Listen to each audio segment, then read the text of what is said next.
didn't get much better over the weekend, unless you were watching football and you had a specific team in it. Some good football games over the weekend, but the hits keep on coming. If the reports are true that Kirby Yates, former Padre, is also joining the gang up north, and it's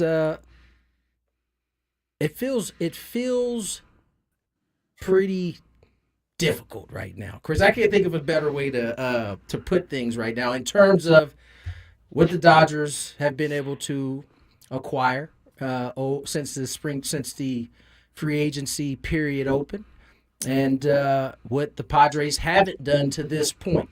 Doesn't mean they won't, but certainly right now, in terms of keeping score in the offseason, it is a blowout. A couple of things. First of all, if we say anything in San Diego about how ridiculous it is that the Dodgers are getting every single player, it only sounds like sour grapes. So it just makes us sound bad. It makes us sound like we're whining. And I don't want to whine. Yeah.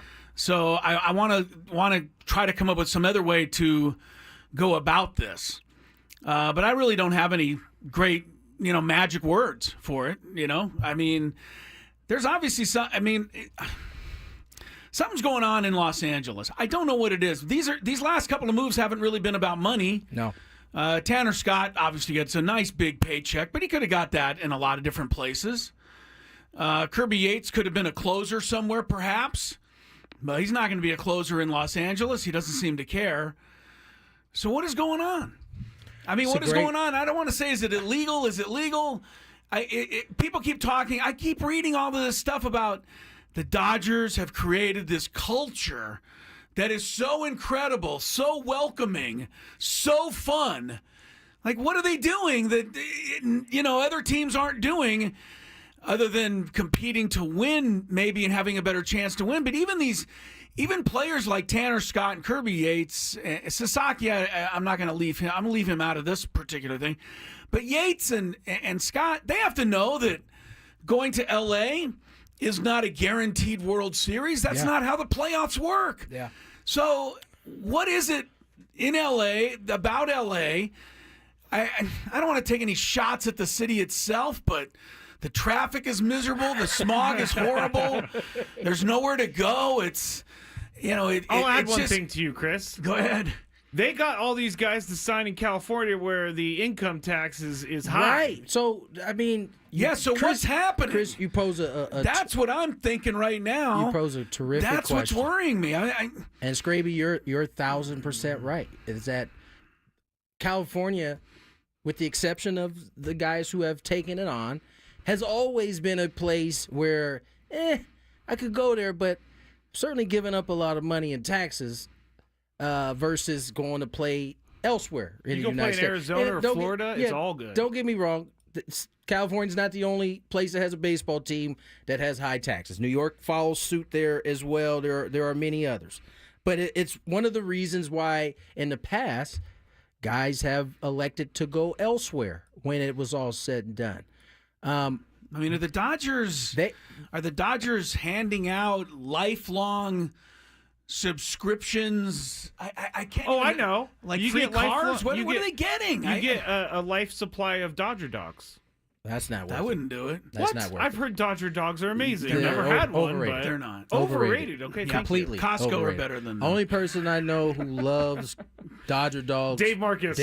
I remember the story. He lines up for them, doesn't he? I mean, Don and Mud also line up. They don't claim to love them as much as Dave does, but those are only three guys I know that love Dodger dogs. Being said, though, go ahead. Tony. That is the question at hand here. Right, there certainly seems to be something that is grabbing the attention of all of these players, right? And it's not just deferred money because not everybody's doing it. It's not just winning baseball, right? It certainly isn't just the money, which is where the Dodgers have the most advantage because guys are – listen, Kirby Yates, he's mid-30s. So, listen, this might be his last big contract. Somebody like Tanner Scott, though – that's not the case, right? He's an arm that is going into there. He might be the closer. He might not be. either way, that is going to hurt him moving forward. Even if if he's the closer arm, Dave Roberts doesn't use anybody like that. No. He's going to go righties. He's got Trinan. He's got a million options. Especially if you struggle at any point. There will be... Dave won't wait. No. Here's the other thing that I'm starting to get a little upset about, and this doesn't have... Yeah, I can see Dodger fans sitting here going, oh, here we go. San Diego's crying. Honestly, I'm just trying to figure out what's going on. But here's the thing that is starting to get me. Everybody who keeps telling me that this just is okay for baseball, I don't see your point. To have one team collecting every single jewel in the free agent market. I want to take a second, by the way, to thank, as much as I can thank, the Toronto Blue Jays. Thank goodness they signed Santander, or he might be on his way, for all I know, to give them a backup designated hitter in case they need it. This isn't good for baseball, that one team has every good player. It's good for Dodger fans, I get that. How is this good for baseball? What is your proof that it's bad for baseball, more importantly?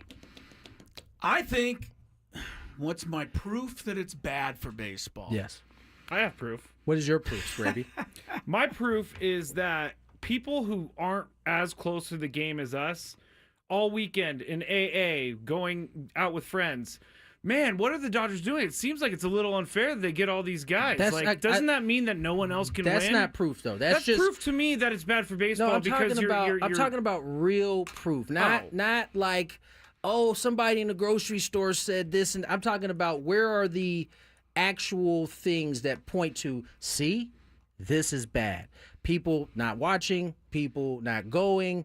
There's got to be something that points to the fact, because listen, everybody's talking about it, saying it, when February rolls around, when March rolls around, when April rolls around. Will we see that impact in ticket sales, viewership, whatever the signs are that normally say, ah, man, baseball, it's not doing well. Like it was after the strike, right? There was tangible things that we saw that said, now I'm talking about the strike in 94, tangible things that said, man, baseball is in trouble. People aren't coming out to watch this game anymore. Well, I think we got to wait for the season to start, Tony. I mean, this is the first time that the Dodgers have been ridiculously leaps and bounds ahead of everyone in the National League. It's the first time in 20 years. 20 years, right? Because the Yankees did the same thing in the early 2000s. The financials were different, but they were still collecting the very best that were out there and bringing them onto their team. Okay, how about this? Because I saw this everywhere, and I don't know how true it is, so I'm going to ask you guys. This hoarding of players by the Dodgers and signing of players by the Dodgers is going to cause a lockout in a few years when they have to redo the CBA, because other teams are going to be like, hey, we can't keep doing this. We can't do the deferred money. Good. So is that, no, what I'm asking is that if they go to if this ends up in a lockout, is that a possibility? Is what a possibility? Like, because the Dodgers are doing all this right now, signing all the guys, and if this turns into a lockout because the Dodgers are doing what they're doing, then everybody should be happy, because that means teams are unified in saying, we don't like this. Yes. The other thing that you have to have a serious conversation, man, and this is something that, as a former player, and I think most players who played had fought against from the time this has ever been a collective bargaining piece, and that is a salary cap. The elephant in the room is, honestly, right, that I shouldn't say it's the only way. It's one of the ways that you could curtail one team spending a bunch compared to the others. But the irony in this is that to this point, the players have not wanted it. That's true. So what are we to do then? If the players, and again, I'm not a financial analyst of baseball. I don't know the numbers in and out like that, but I do know that has been something that's been fought against ever since I was a baby. And players don't want it because it caps how much money they can make? Ding, ding, ding. Okay. And so, okay, that's just one of the ways that this could happen. The other way I think we talked about is in the TV revenue, right? Major League Baseball's got to get that all situated. The fact of the matter is, I don't know, to answer your question, Skraby, if what the Dodgers are doing could cause a lockout or a strike. I don't know the answer to that. But I would say if those who are adamant that this is quote-unquote bad for baseball, that may be your next best option, is to have a work stoppage so that those type of things can be knocked out. I don't know that you get to let me say, rephrase. I know you don't get to a salary cap without some type of major work stoppage. It just is unfathomable to think that you would get it any other way at this point. And so those are the hard questions as fans you have to ask yourself. But I also think, as Chris said, when the season rolls around, if you start to see a little bit of disinterest because of what the Dodgers are doing, I don't think that's going to happen. I don't think it's going to happen either. I think people are going to be curious to see what a super team does, and baseball fans, real baseball fans, are going to be annoyed by it. Real baseball fans are annoyed by everything, by the way. That's a good point. But to your point, I don't think it'll happen either. What I think is going to happen is you're going to have a lot of fans banding together to root against the evil empire. I also saw that. This will be what the Yankees were in the early 2000s, where everybody, mom, uncle, brother, grandmother, was rooting against those guys. Dodgers will be in the same way. Again, none of this guarantees championship for them, but I just have so many questions in terms of what are the solutions to what everybody thinks is a problem. And I think one of them is that dirty word that no one really wants to talk about. Couple dirty words. Salary cap could be an answer. I don't see the players acquiescing to that at all. Well, then they better acquiesce to not being allowed to defer so much money. That could be a thing, too. I mean, look, to me, the reason that the Dodgers are able to continue to do this without fear of having to pay an incredible amount in the luxury tax is because of what Ohtani did. If Ohtani didn't do that, the Dodgers would be up against it now. They would not be able to do this. Here's the real spill, though, is that why do you think it is that other teams don't do big deferrals? If you had to guess, why do you think, Chris? Well, I think for the Dodgers, they know where their money's coming from forever and excluding ever. the Dodgers, because the other teams don't know right now. You don't think they know. Matt, you got an idea why you think that other teams don't defer, don't use this tactic?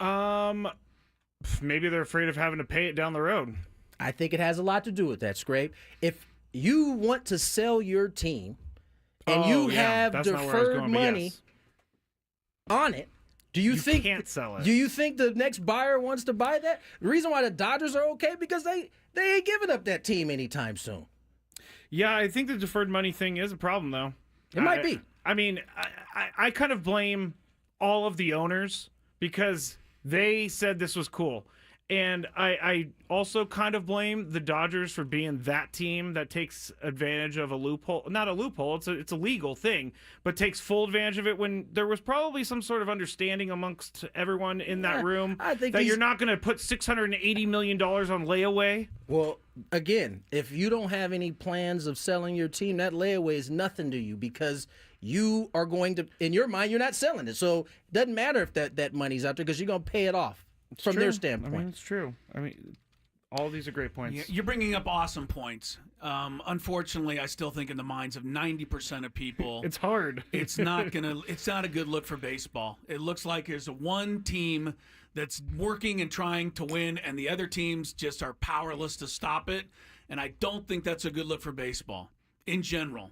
You're asking excellent questions. It's not changing my opinion, though, of what people feel about what's happening right now. I wasn't saying it to change anybody's opinion, but those are questions that if you have that opinion, you need to start asking yourself. In terms of maybe the deferral thing is a problem. Okay, will they address it come collective bargaining agreement? Because as you said, that's that would seem to be an owner thing versus a player problem. Yes. So how much do they really care? Are they going to step out? If they don't, I mean, this is shaping up to be a very important CBA. I think the way this has gone the past two off seasons, I think it has put itself in that position, along with the TV rights stuff, trying to centralize it. There are a lot of questions, and I think, quite frankly, a lot of important questions. In order for baseball to really take that next step, those questions are going to have to be answered. Yes. And we, on this particular show, better get used to saying what I tweeted out Friday when this happened. What did you tweet? I tweeted out that at least come October, we can win 3 out of 5. Because that's all we're going to be able to say to Padre fans this year. I mean, are we really going to look at a Padre fan and say, oh, yeah, we got a legit shot to win this division? Yes. No, we're not. We're not? I'm not going to say we got a legit shot. Well, you did say Campusano was going to be an all-star, so you might as well say that, I don't think that's going to do it. I don't know what the shot is, but I know the Padres got a pretty talented roster. Do they have as many talented players as the Dodgers? No. So, I mean, I don't know. I don't have the mentality that we should just pack it in and go on about our business. That's just as I show up to these games every day to watch Toddy, to watch Manny, I believe in these dudes. And I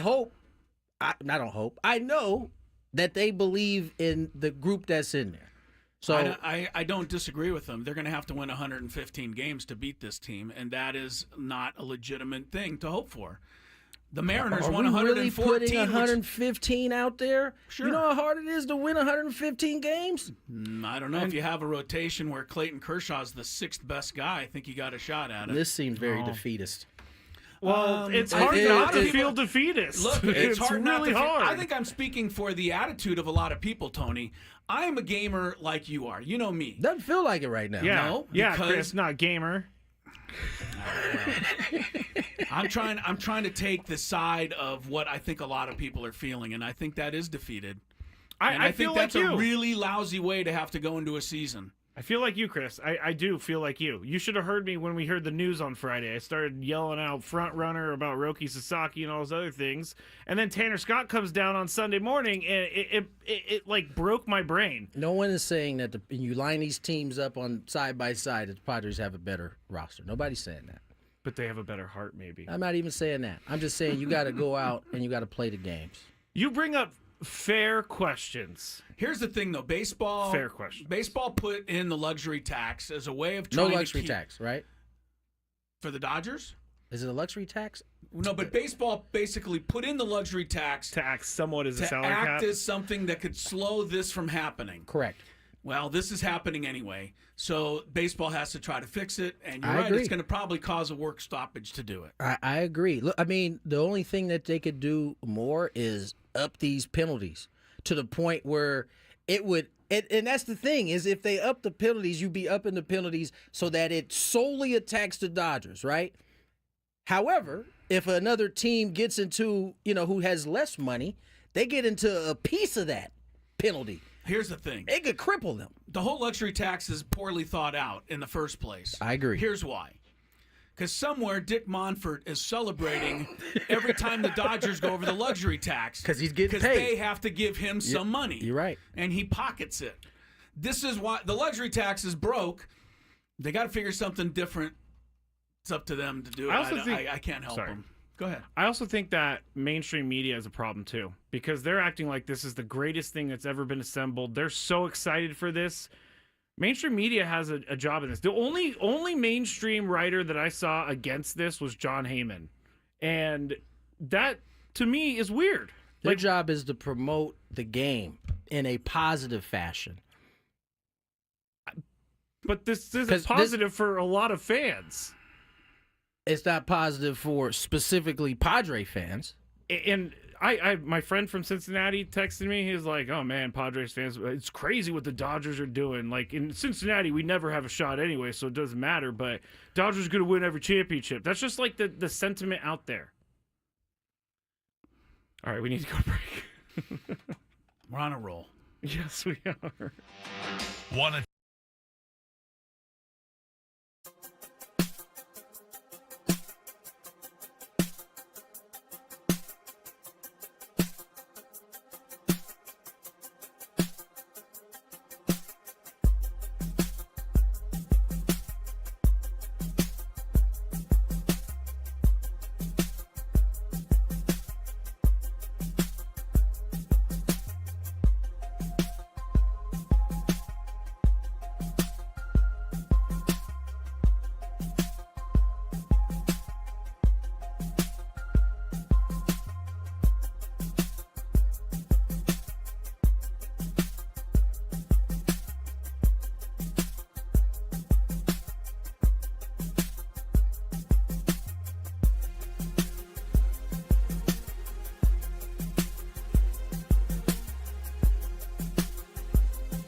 Welcome back, Gwynn and Chris. 2:25 is the time. We rolled through that first segment a tad late, so we'll make this one quick. Obviously, as the show goes on today, we got a lot to get to. National championship in college football last night. We'll do that. Obviously, the NFL playoff games over the weekend. We will do that. After Roki Sasaki's decision on Friday, I thought I would just disappear into a weekend's worth of 5 great football games. and feel better. Unfortunately, none of the 5 teams I was rooting for won. Oh, yeah. Do we want to bring up the records? For I don't know that it's really that weekend? important at this moment. I think it is. Go ahead. Mine wasn't great. No, I believe that Did you jump ahead? was the only one that got all of them right. And Tony, I got 10 points. Tony got 5 points. Chris got 3 points. Where does your 3-point? What else did you go different He than chose me? Lions first. I got the Chiefs right. Yeah, that that was was the it. only one I got right, and I didn't want to get that one right. You chose the Ravens, Tony, and that you was- chose the Lions. Well, look, there's only been 2 road games that have been won in this playoff, both by the Commanders. The home teams won every other game, but the Commanders are making a big statement, as Nice is job, Jaden Skraby. Daniels. Thank you.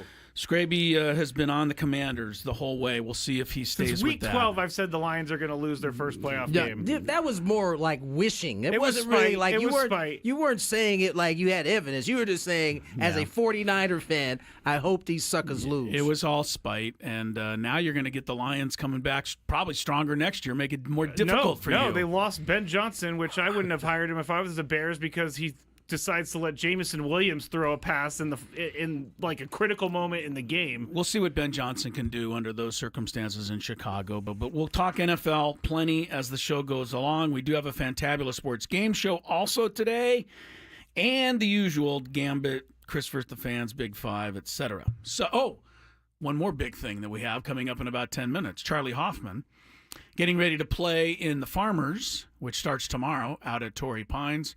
Charlie, our guy from Poway, coming off a 5th-place finish over the weekend in La Quinta at the American Express. I always love catching up with Charlie. Yeah, awesome. So that's coming up shortly. Poway High Hall of Famer. He is, yeah. Yes. We saw that, Chris, when we went in there for Tony's Hall of Fame induction. Yeah.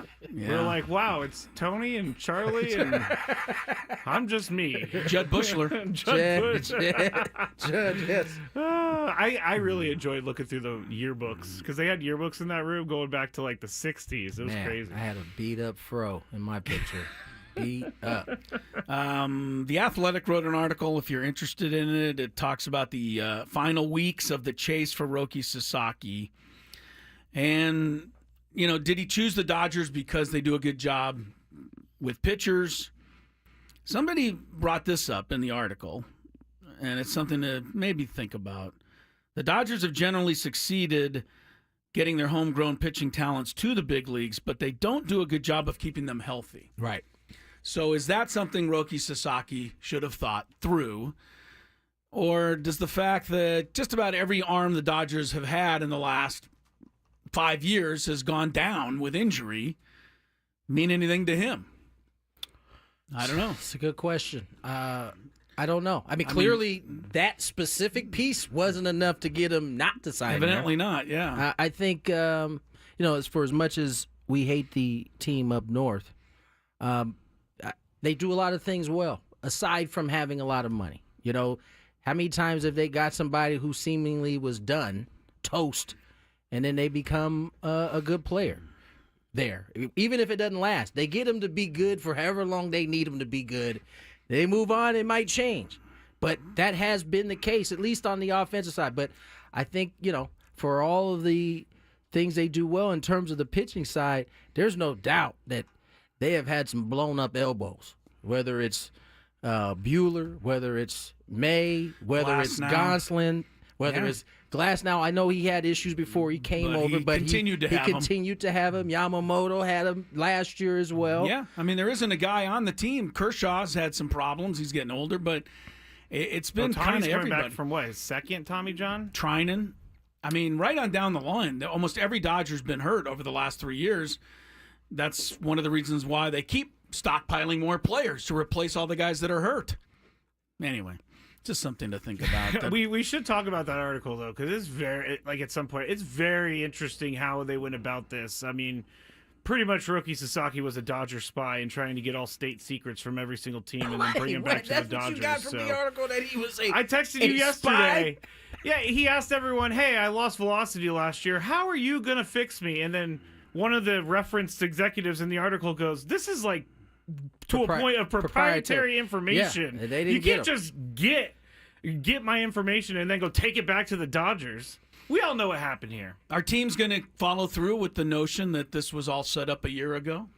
Well, there was some talk about it after this all came down. Was it Jim Jim Bowden, but it was said? cleared in like 3 hours. I'm not kidding. It's already been cleared by Major League Baseball. Wait, The you sure? wrongdoings. I know that that MLB had investigated it earlier. I don't know that teams have applied, asked for them to be investigated since the signing that's happened. a good point. That's a good point. Now, again, how? I don't know how they're going to find all that out. How do you prove it? I'll say this: as bad as we think baseball might be, because the Dodgers are stockpiling, it'll be a whole lot worse if we ever found out there was some sort of scandal that brought Sasaki to L.A. For sure. I have an update on that our would guest. crush everything. Charlie is going into the media tent now. He said this may happen, so we're going to push him to like 3. Okay. Awesome, Fair thank you, enough. Charlie. All right, well, we'll get into some other. We can do we can do a bunch of different things. We'll figure that out. But Need more conspiracy theories on how the Dodgers No more getting all the conspiracy secrets. theories. I'm already tired of hearing all of your conspiracy theories. Frankly, They're not conspiracies, they're truth, Chris. 2:31 is the time. Gwynn and Chris, mad as hell, and we're not going to take it anymore. Ben and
in the.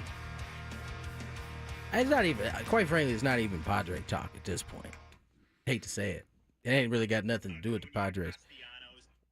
Sorry about Castellanos, oh man. We all know what happens, and he goes deep. We know. Was that the Gremlins on the board talking? No, that was my phone opening accidentally. Got it. Nonetheless, we move on to some NFL. We'll get back to Padres, Dodgers. I mean, we could sit here and complain about this all day. It's not going to change anything at the moment. Sure isn't. The only thing that's going to make us feel better is when the Padres get to work. And, get a couple of guys and bring them in, and we go, hey, those are our guys that we can follow and root for. And I have no doubt that as we go into February, AJ will find a couple of guys for us. Yeah, we'll discuss some possible next steps for the Padres a little later on in the show. But there was some NFL action over the weekend, one big upset. But, Chris, after watching a weekend of football plus a bonus day of college football, one thing is apparent to me, and it hasn't changed, I think, since playoff football started. If you turn the ball over, you will lose these games. And it was across the board. If you didn't turn it over, you won the game. Teams that won the 4 NFL playoff games combined for 0 turnovers. Yep.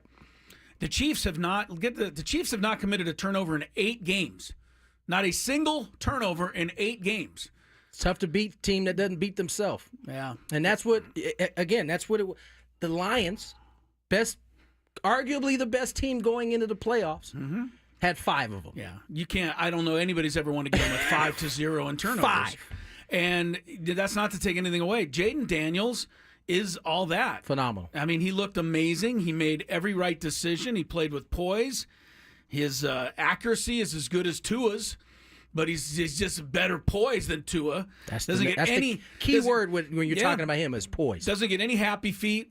Just relaxes, runs out of the pocket, gains 4 yards and a first down, and a couple of the throws were absolutely beautiful. Yeah. And I'm talking about the one that he lobbed deep down the field to the near sideline that cradled into number 2's hands at about the 4-yard line. That was a throw and a half.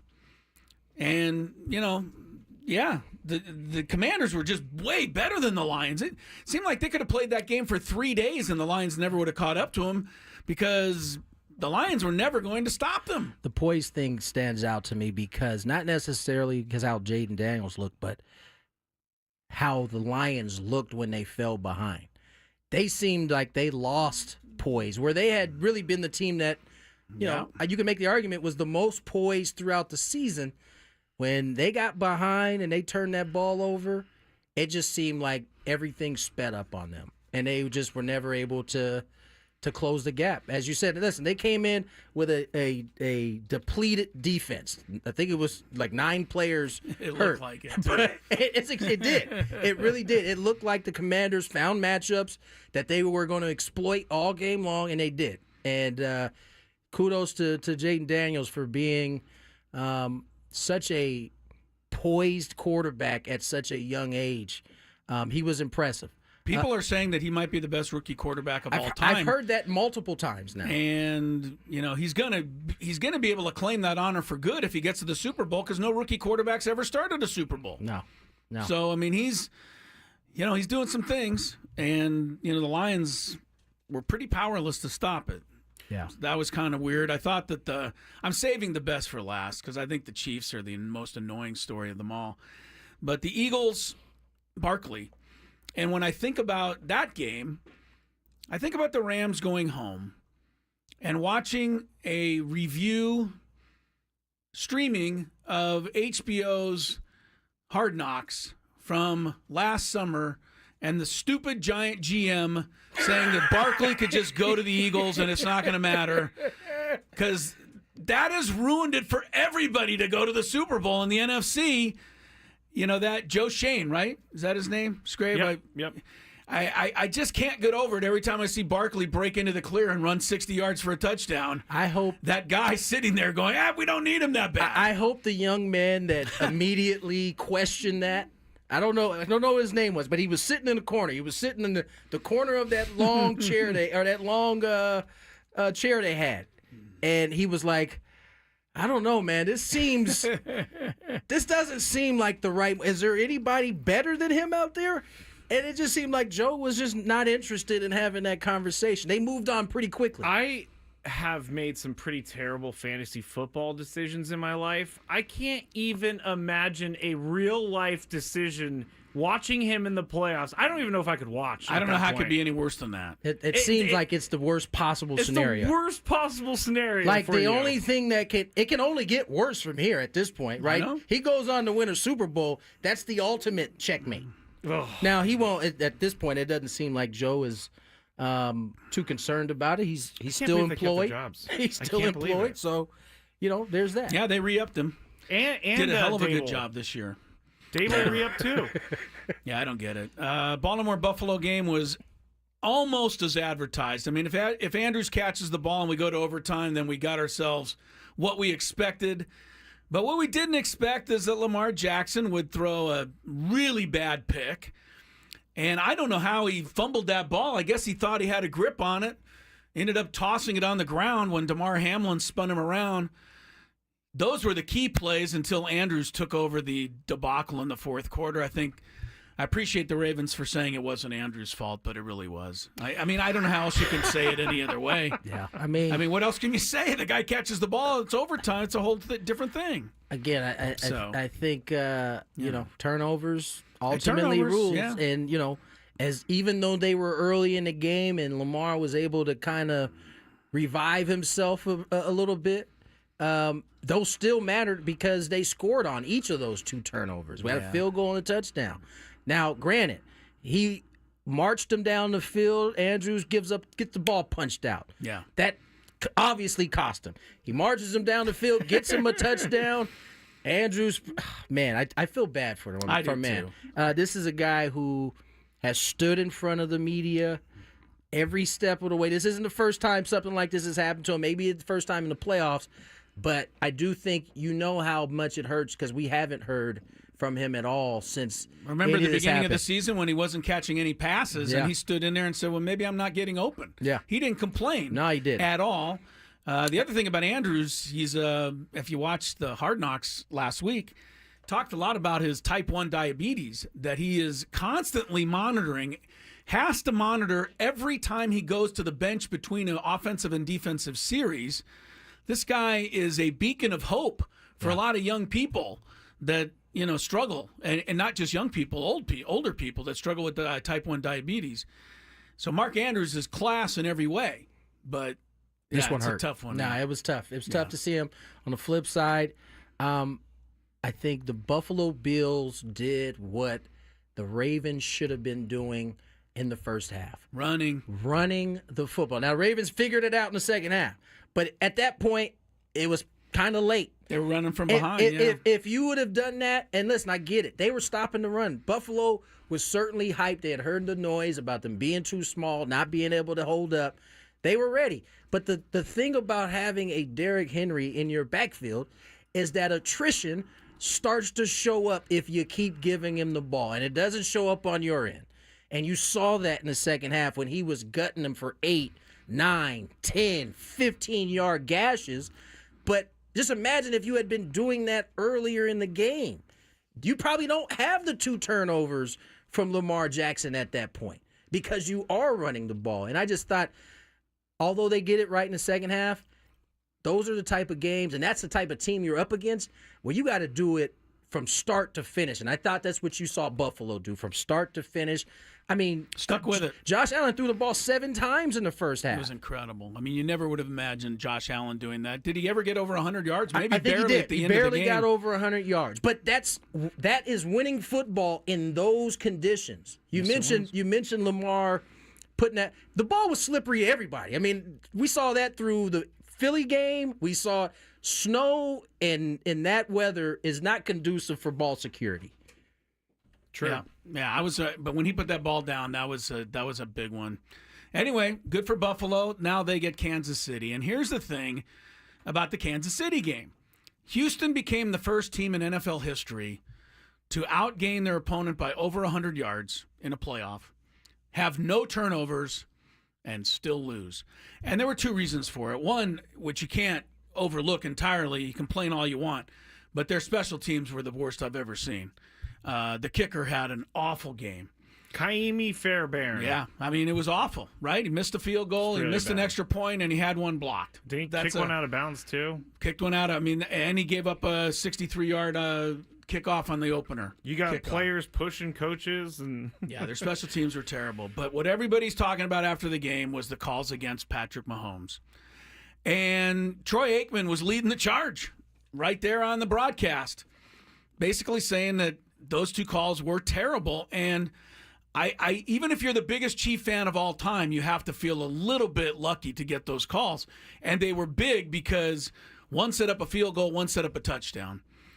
And if the NFL, here's the thing, if the NFL doesn't want people like Skraby to keep saying that the NFL is cheating for the Chiefs, they got to stop having their officials make mistakes like that. Because it looks bad. I cannot believe that they're actually trying to help the Chiefs win, but it looks that bad. And the rest of the weekend, every time I saw Lamar Jackson get pushed out of bounds, where's the flag? Every time I saw just Jalen Hurts get pushed, where's the flag? I saw Matt Stafford get bumped down on that one interception near the end of the game. Where's the flag? He threw the ball, then he got pushed down. Where's the flag? I mean, Jared Goff got lit up, and there was no Jared flag Goff, on that. of course, got lit up on that interception. Sure, Everybody's in trouble when you throw a pick. But it was, No, they said it was a penalty. It wouldn't have changed the interception. it wouldn't have changed much. They would have still had the ball. But Get your lick. anytime a quarterback gets breathed on, I want to know where the flag is. Joe Burrow gets none of those calls. And Joe Burrow's been asked about this before, and he says, he always takes the high road, and he says They all take the high road because they don't want to piss everybody off. But Joe Burrow they're starting to piss everybody off. And, when Mahomes ran near the sideline in the fourth quarter with two guys chasing him and easily could have made it out of bounds and slowed up intentionally so that he was in bounds to be pushed and then flopped like an NBA player.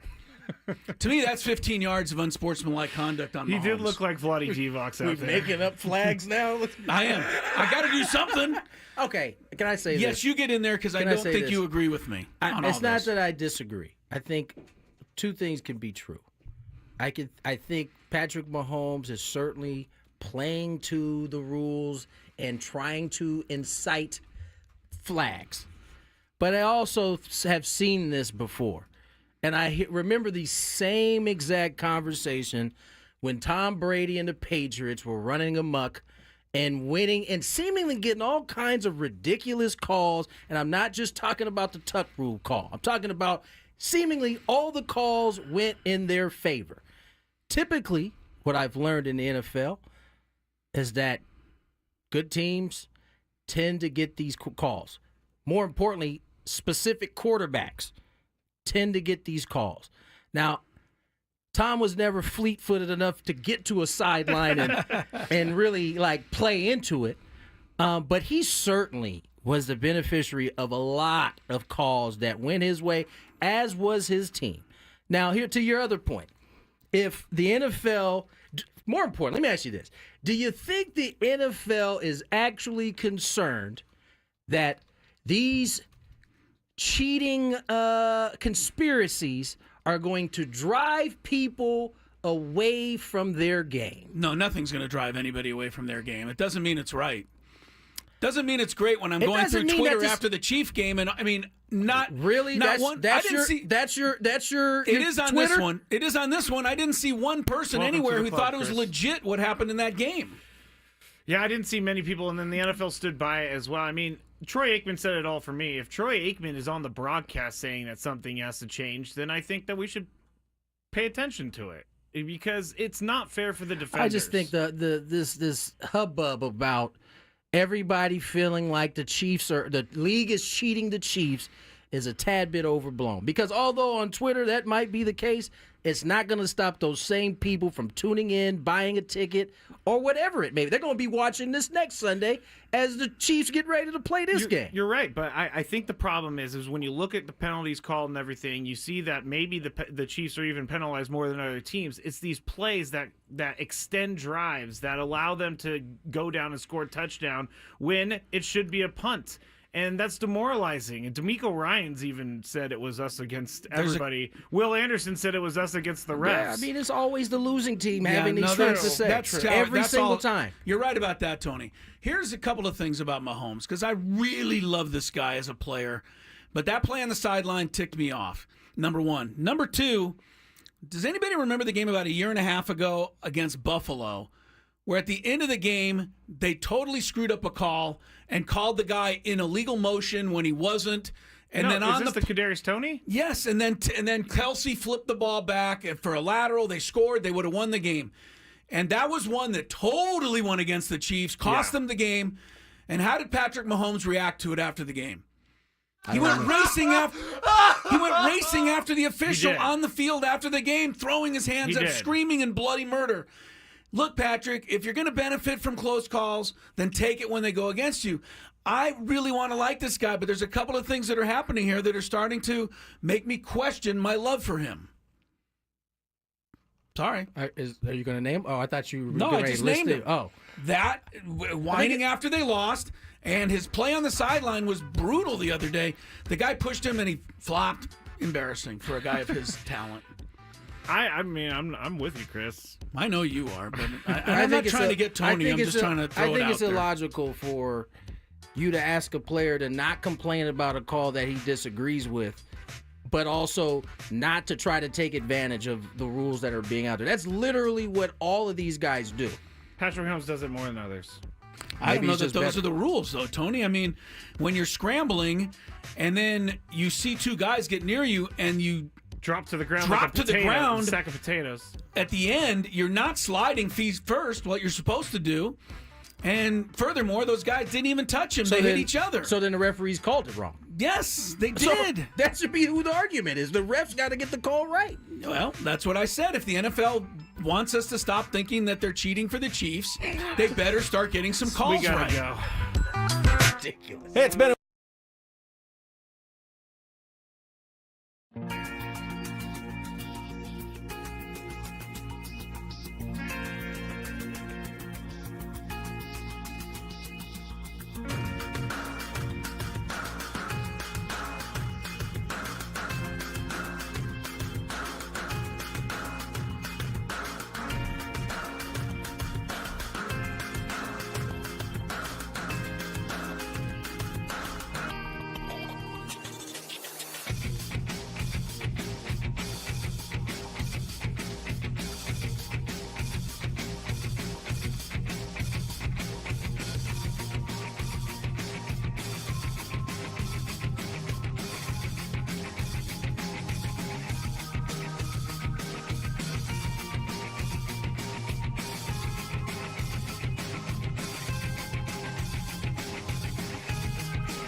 Heading into hour number 2, Chris Ello, Tony Gwynn Jr., and as just referred to on our chat, the voice of reason, Matt Skraby. Hello, everybody. Maybe today he is the voice of reason because he's just sitting back and letting me launch into all of the complaints that he usually has. I'm kind of enjoying this because usually you guys are ganging up on me. Yeah. And now you guys aren't ganging up on me. Well, Tony's being the voice of reason. I mean, he's saying, look, this isn't really happening. Again, I'm not privy to whether it's really happening or not. Wait, we talking about Chiefs or are we talking about Padres? Whatever. What I'm saying is in the Sasaki and Scott signing and now Yates today, I think it's a bad look in the minds of people that are watching baseball. You bring up great points to say, well, what's really bad about it? Padres still have a good shot to get into the playoffs, and once they get there, we know they can beat the Dodgers. They almost did it last year. But I just don't think it looks good. And I don't think the NFL standing behind calls that are terrible in favor of Patrick Mahomes only is a good look for the NFL playoffs. I'm going to call Charlie in 2 minutes, but what do you think of the Sky Judge being able to pick up unnecessary roughness penalties? I feel like that's a slippery slope. You've asked me all this stuff before, and I say we don't need to live in a perfect world. I get bad calls, so if they happen, they happen.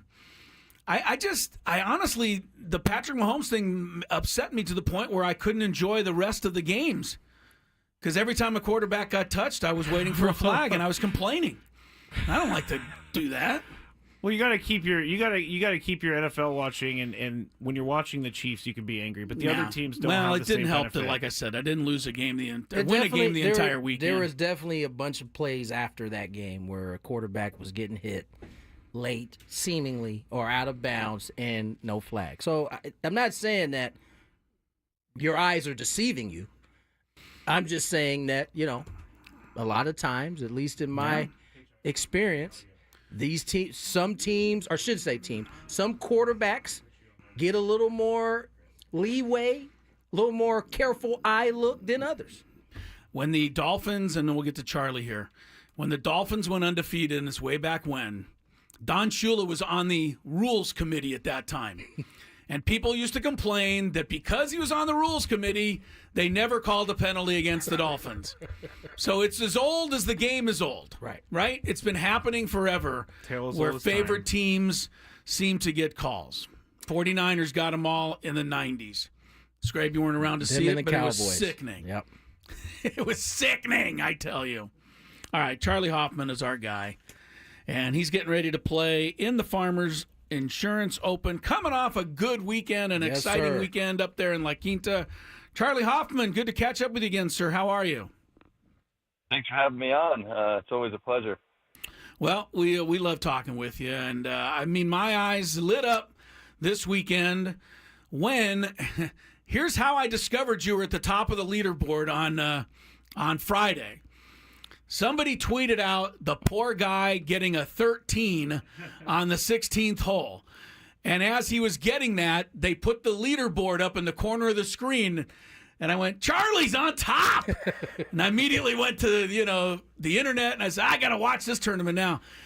Great tournament. Didn't win it, but I know that it makes you feel good to be up there competing with everybody.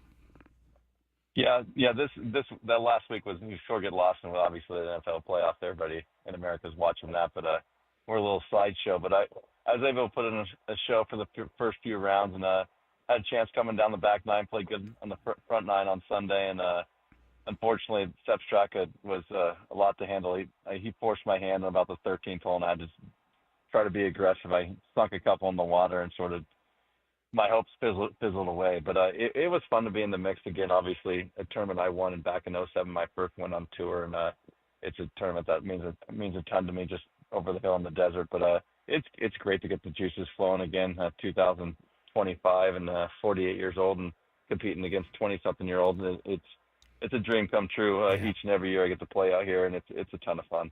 Charlie, before we start getting into some of the issues that happened yesterday, you mentioned it. You started 2025. I know we talked a little bit about it last year. How's the body holding up? How's it feeling after the tournament over the weekend? You know what? I feel great after traveling to Hawaii, which is a long flight, obviously. 5.5 hours, and coming back to Palm Springs right after that, and then headed here on a short week. It's really, really good, and I'm knocking on wood, as I said in some interviews. I could wake up tomorrow and feel horrible, but right now I feel great, and I put a lot of work into it. Put a lot of recovery stuff in my house. As I've said to a lot of people, if it has recovery near the name of it, I probably bought it or invested in it. Just trying to stay out here as long as I can, and just learn from other athletes and other sports and what they use and what they do, and just try to do that, and sort of try to fight and fountain the youth on the PGA Tour. And the body's feeling great, and obviously still got some speed, still can compete with these guys, and it's a ton of fun to be out here. I love competing. You're competing with all of these, the best golfers out there. I mean, it's unbelievable. And I was reading after your round on Friday, and when you were in the lead or tied for the lead, how many golfers come up to you and go, "You're 48 years old?" Like, that must make you feel. How does that make you feel when you hear that from somebody, one of your competitors, who can't believe you're still out there? Well, the good news is, at least they're lying to me. At least they're like, "Really, you're 48? You can still play." That's what makes me feel good. No, I definitely, I'm still definitely the old guy out here. I just did some media for the Farmers here in San Diego, and they just informed me I think this is going to be my 27th start here in Torrey Pines, which is insane. I played my first event when I was 17 here as an amateur, and obviously now 48 years old, 31 or 2 years later, and it's pretty mind blowing. I mean, obviously, so fortunate at such a young age to play out here in front of the hometown crowd, and then still be able to do it at my age and call San Diego home still. And it's a ton of fun to entertain and be on the PGA Tour, but playing in front of the home crowd and stay in your in your bed and be healthy, it's pretty special. I pinch myself. Certainly a blessed career. Charley Hoffman joins us, PGA Tour pro and friend of the show. And yesterday, Charley, pace of play seemed to be an issue. I read that it took 3.5 hours for 12 holes yesterday. Seems quite long. What are your thoughts on pace of play at the tour level? Yeah, there's a plethora of things that go into it. I'll answer the question first. Yeah, that's unacceptable. It's not good for the players. It's not good for TV. We are entertainers at the start. If we don't put a good product on TV, people don't watch. If people don't watch, we don't make money. So, long story short, we need to do better as players. We need to do better as the PGA Tour, setting up golf courses where maybe they're not impossible and make us look stupid. But it was sort of a I would say a perfect storm. I don't know why it took so long to play. The greens are pretty firm. The weather was perfect, but it's not acceptable to play golf in that period of time, and especially when you're trying to go against football, which everybody else is watching. You need to give a reason for the fan to tune in, not to tune out. And unfortunately, right now it's not that. But I know we're working on making our product better, but we need to do a better job as a whole as players. We need to do better doing interviews, doing just engaging pieces. We just have to be better all around the PGA Tour so we compete with all these other sports. And we don't want to lose fans. We want to grow this game, and we have to do that. We have to start that from the players to the tour and through everything. But playing 5 hours and 40 minutes around the golf no one has fun doing that. Sounds like about how long it took me today. But that's just because I'm chasing my ball all over the court. Little different situation. Charley Hoffman is with us. He and the rest tee it off tomorrow. Remember the tournament at the Farmers Wednesday, Thursday, Friday, Saturday, because they end the day early. And still hope for the Genesis to be played in San Diego, at least from what I'm hearing. Charley, are you hearing anything on that? Can you provide any insight to that? Zero insight, as I answered the other questions people ask me. I mean, obviously, everybody in this field is looking to play great here this week at the Farmers, and if they're not in the Genesis already, earn a spot in the Genesis. And I think Torrey Pines is a major championship caliber golf course that held major championships here. Obviously, it's near and dear to Tiger's heart. It's won I don't know how many times here, and a major championship, the U.S. Open here. So it's a logical choice, but there's so many things that go into it, from volunteers to rebranding to where are guys going to stay, where a sponsor is going to stay. There's so many things that go into it. They're going to have to find a spot that works best for everyone, and all those logistics that go into it. But I mean, from 10,000 feet, it looks like a pretty darn good place to play the event, and hopefully I play good enough this week to earn my way into that and get 2 hometown events in a year, and that would be special. Charlie, we love having you on the air. Here's the one thing that I like to give you a shot at, because I know you're a big sports guy, a big San Diego sports fan, and we're always asking you only about golf. So what is your take, representing the fan base out there a little bit, on everything that's happening with all of these players signing with the Dodgers and the Padres kind of getting left in the lurch, at least for the moment? Well, last year everybody said we were in the lurch and we couldn't compete with the Dodgers, and I'm pretty sure we gave them the best test of anybody in that divisional championship series. And you know what? You still play the game. You still got to play the game. And obviously, the Dodgers were banged up at the end of last year, and were still able to beat us. But I like our team. I like what we put together as a Padre, or the owners have put together in the Padres and their organization. Obviously, you want to add some new blood, but we have a pretty good core product, and obviously the Dodgers seem to be stronger. But that's why you play the games in October, is because you never know how it's going to end. But obviously, there's still time to wheel and deal before those trade deadlines and at the end of the season. But I think we're in a pretty good spot, and I just love the city of San Diego. I went to a couple playoff games last year, just getting behind our sports organization, which is the Padres now, and it's great to see the city rally behind them. Charlie, if I knew you were going to answer that way, I wouldn't have asked. God bless you. All you did was make Tony's point for him. You did. He's sitting over here going, Yeah, Skraby and I have been whining all day, and Tony's been trying to be the voice of reason, and you were the voice of reason, so that's why we love having you on. Charlie, good luck this weekend, man. Hit him straight, and let's make another run at it this weekend. Best of luck. We'll be following you every step of the way. Yeah. All right, get those local fans out here on Saturday late. Hopefully we give them a trophy to lift up and support here in San Diego. That'd be amazing, awesome. man. Thank Charley you, Hoffman Charlie. right there from the PGA Tour, our guy from Poway. Getting ready to tee it up in the Farmers, which starts tomorrow. We appreciate him joining us.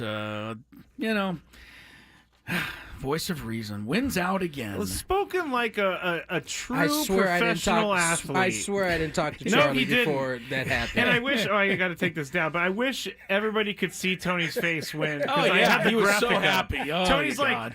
doing the whole cross hands, yeah. that's right. He looked like he had just won the Fantabulous Sports Game Show, and it hadn't even happened yet. Chris, I found the big divide in this whole thing. Professional athletes cannot view it like us, and we cannot view it like professional athletes, because Charlie will tell you, you have to play all 72 to win the tournament. Doesn't matter if you're Tiger Woods. He failed too. But us, Chris, we're like, this is crazy. They're getting all the players. They're spending all the money. We just can't. I can't get through my head. Yeah, Tony? Yeah, no, Tony's. He don't have to say anything, man. Charlie just gave him everything he needed. He's golden over there. I like Charlie when he says stuff like, that's unacceptable. Pace of play was too slow, because he got right to it. I was trying to watch on Sunday, and it was brutal. Really? What do you? I know he What do said you? there was a whole bunch what does that come from? Well, it's Was it because the guy got a? If you said- haven't seen the video of the guy getting the 13, by the way, every golfer it's should not watch that. it just It's to feel not that. better. I did take notice that he was talking about making these courses so difficult that That makes them look Trying to stupid? make them look stupid. well, those courses are kind of. That's where Designed my that way. grandpa played. He was a member, so I played a lot of those courses, and those courses are not the hardest courses in the world, so they try to make them harder. But Justin Thomas is lining up like a 95-foot putt yesterday, and his playing partners are doing nothing to read their putts, and so when he hits his 95-foot putt, now they're looking at their putts. It's common sense to look at your putt while another player is looking at their putt. Just save time. But 3.5 hours for 12 holes is ridiculous. that does seem long. Ridiculous. That would make me never I wanna played play 18 golf. and 4.5 yesterday. Chris? I played 14 today, and then had to get off the course because there was a fire in Fashion Valley near where I was playing. Riverwalk? Today? Yeah, I was playing a Riverwalk. Fashion Valley caught on fire practically. What? I hope everybody's I did all not right. know that. Didn't know that either. Yes, it was a pretty good little fire there, and we were on the course. We could see it, and I was like, I'm not hanging around here to find out where it goes. I'm out. So I'm good, I would have just been like, All right, well, All right, if I was having things are going to speed up. If I was having a good round. If I was having a better round, I might have stuck around, but I wasn't having a very good round to begin with, so it was a good reason to get out of there. You know, yesterday I played pretty well. I shot a 92, which is good. Yeah, that's all right. On the front 9 through 7, I can't believe I did it, but I was like, if we're playing bogey golf, I'm even right now. I love I'm it. even right He now. Good for you. on his own. But then I thought, no. Doesn't and it feel I good? slapped myself across the face. And I said, 92 means you can't. were 2 over for the day. That's a credible round. I can't. I slapped myself. Credible round, my friend. Never. Credible. Never let Chris Well win. done. 2 over par performance by the Skrabe. Oh, the Yeah, fire it is is. out. The fire is out. Okay, good to hear that. And we'll hear a little Daily Gambit stuff. Quick run through some of the winners and losers. Bottom of the hour, we get into the Fantabulous Sports Game Show. It's all coming up, Gwynn and Chris. From the 855.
Chris. Chris Ello, Tony Gwynn Jr., Matt Skraby. 3:22 is the time. Hall of Fame baseball announcement was just made moments ago.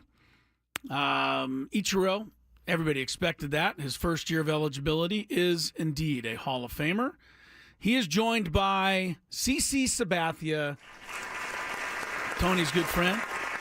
And I think Tony's out on the phone congratulating him right now. I'm not sure. Oh, is that what he's doing? No, I don't know. He'll be in a minute. Also, Billy Wagner gets into the Hall of Fame on one of his last chances to get the vote. The other two that were named earlier by the Veterans Committee, Dave Parker and Dick Allen, Richie Allen, the former White Sox, Philly, etc. So there's your Hall of Fame class for 2025. No big surprise. I could go on. Who's the one who didn't vote for Ichiro? He's got a 99.7% vote. There's always some, I gotta look you know into what. this. Everybody except for Rivera. Mariano Rivera is the only one who's ever only been one. all the way, 100%. It's ridiculous. Like, come on, people. Yeah. Shout out to my guy CC, man. I know. That's great, man. A good friend of yours. So awesome. One of the best teammates I've ever had. He might hold me to the fact that I said I wouldn't go back out there until he went in. So Yeah, looks like you're going, man. may To very go. well have to be headed out that way. Yep. Also, Mr. Wagner, that getting him in there finally as the closer, I think that was big. He pitched in my dad's era, and I told the story a couple times. There was an article in Sports Illustrated back when Sports Illustrated was Sports Illustrated. Right, when it mattered. Right. And my dad, I think, was quoted in there saying he might have been asked who was the easiest pitcher for him to hit. And he said it was Wagner. Uh-oh. And they just happened to be in town the next day, I think, boy. or soon thereafter. Said he hit Wagner well, yeah. He said he saw him. That's what he said. I see him really well. Right. And to Wagner's his credit, he walked my dad, who took BP early every day. Right.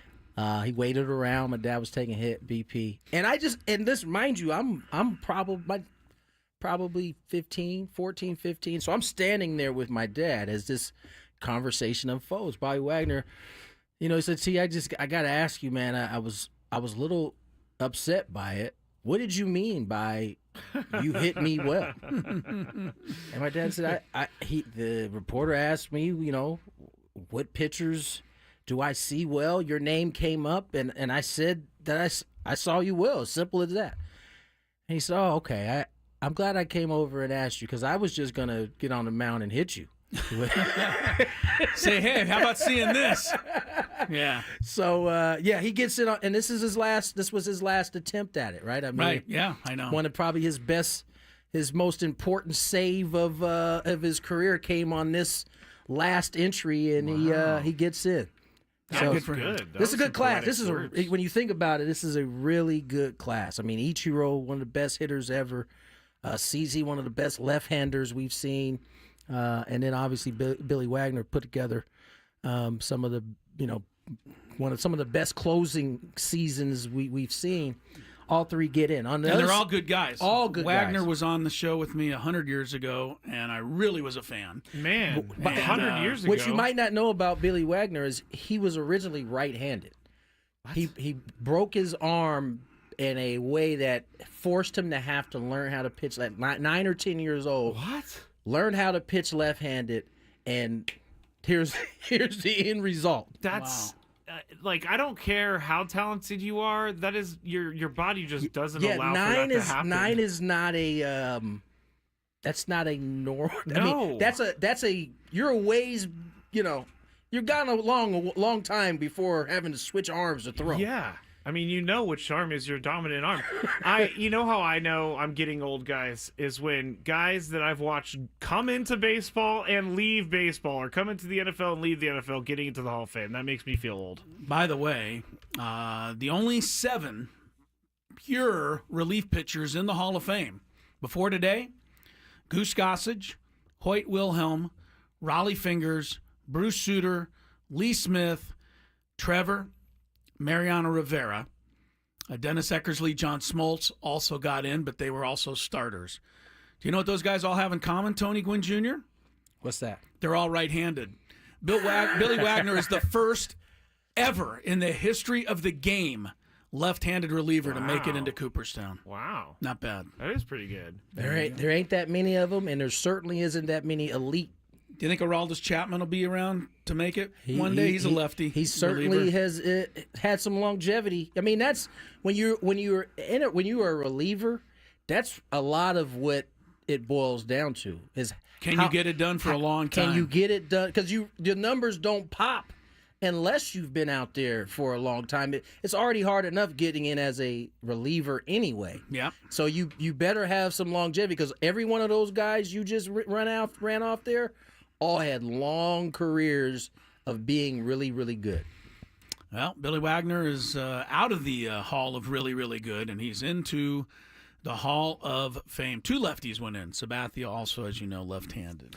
I grew up near where CC was going to high school and stuff and pitching out there in Vallejo, California. Went to Hogan High, and I remember it being a big deal, him in high school. It's funny because when I was a freshman at San Diego State, CC's wife, Amber, was also a freshman at San Diego State.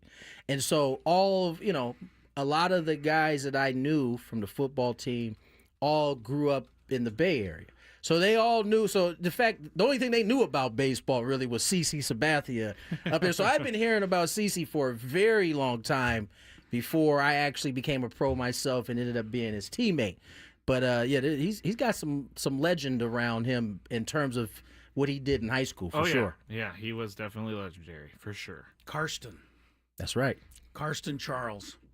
Oh, is that his That's real his name? real That's name, what yeah. CC stands for. You know, I never knew, so I looked it up.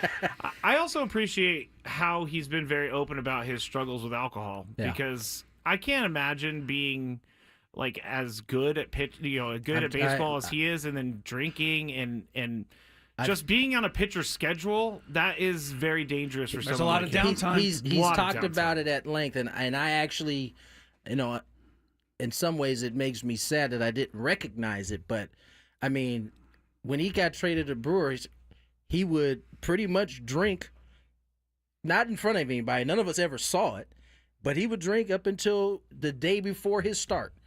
Then it would just be shut off, and then the day of his start, clean.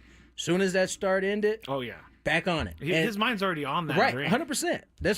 And he pitched. He probably had one of the most amazing seasons, amazing stretch runs from August till we got to the playoffs that I've ever seen in my life. 11-2, 1.65 ERA, 7 complete games, 3 complete game shutouts. You know how we often... That was a good run for anybody, but especially in that day and age where guys weren't getting complete games. Not he only was doing that, it. Chris, we often are having those conversations or having those kind of folk heroes that we heard doing those type of things back in the black and white days, right? Where it wasn't no color on TV. He was doing that in real time in like 2008. When no one, and this was going into his free agent year, when most guys, especially now, be like, need to save these bullets. Got to go into free agency. Don't want to risk it. He was, give me the ball. I'm going to put these dudes on my back. And he did. He did it. The other thing that CC Sabathia was always beloved for, I think it was when he was with the Yankees, Tony, he had to reach a certain inning limit to get a bonus, a big-time bonus, whatever it was. I don't remember the story, but $1 million I know about or this. something like that. And one of his batters on his teammates got hit. Next inning, final start of the season, he went out and hit the other guy. Got ejected. And he got ejected, and he missed his bonus. Oh, that's right. Yeah. And was chirping at their dugout the whole way. Right, in but there. you talk about a guy that's going to win over the clubhouse doing something like that. That's who he was. That's who he was. That's who he was on an every... I don't know if it was $1 million, but it was a pretty good. It was substantial. I think it was $500,000. Yeah. Either way, there ain't very many guys who are willing to do that. You know what? I'll hit the guy next inning, but I got to get. I can get him next year. Yeah, I can get him next year. I got to get through this inning. Nope. He didn't do it. I had the same question, but Tony, do you know what he liked to drink? It's a chat question. Is he a beer guy, a liquor guy? It was liquor. It definitely was beer. liquor. It was Okay. liquor. Gonzo says, now I understand why he sweats so much. I mean, listen, sweating out all that booze. It was. He's a big boy back in the day. Yeah, I mean, by the way, CeCe's not. He was not small. Is he when 6'6", 6'7"? At least he might be 6'7". 6'8". Listed at 350. 6'6". They list on the Baseball Reference 6'6", 300. They probably got to redo that because he's much skinnier now. Yeah. You got to get in there and change that, CC. Yeah, he got into the weight room as one of his sons, I think, just transferred from Georgia Tech to Houston. Another one on the way, getting ready to play some collegiate ball. But yeah, man, happy for this dude. I haven't had this is the first guy that I had the opportunity to play with that has gone into the Hall. It's pretty cool, man. Pretty cool. Got any more on the horizon? I mean, Bryce. Got to play with him for a little bit. Bryce Harper? Yeah, there you go. Got to play with him. He's got a shot. He does have a shot. All right, better take a break, guys. Yeah. We're getting a little late. Got the Fantabulous Sports Game Show. Had last week's ended in controversy. No, it ended in Defeat. And it just disappointment ended for in me being a Skraby. dumb bleep. Right. We'll have it today next. Plenty.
waste no time. Get right to traffic.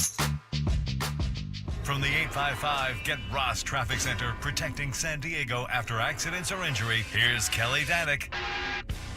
Fire crews are doing some mop-up around that earlier brush fire in the Fashion Valley area, guys. Still going to find the Friars Road off-ramp, both north and south on 163 blocked. Now it looks like eastbound side of the 8 before Hotel Circle. There's a collision involving a couple vehicles. Everything is over to the right shoulder. Guess what? Looks like somebody is starting another brush fire. This is on southbound 5 near the Palm Avenue off-ramp. Yep, somebody nearby standing near brush fire. Another fire starting on westbound 8 right at the 67 transition over to the right shoulder. Northbound side of the 805 before Sweetwater, we have reports of a stalled car in the Center Divide. Crash on the coastline, southbound side of the 5, right before the racetrack. Those vehicles are over to the right shoulder. I'm Kelly Danick with Gwynn and Chris, San Diego's #1 sports station, 97.3 The Fan.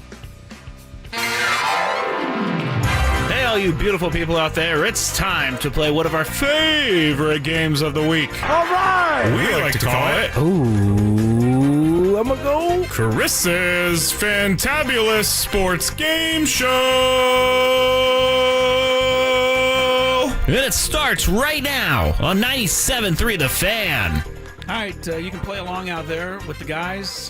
Tony versus Skraby. Last week it was a tie, but it felt like a loss for Skraby because he was up by 3 points with only 3 correct answers left, and he never could come up with any of the final 3, including his own quarterback, Brock Purdy. So, It's a shame. alas. You know how bad it was last week, guys?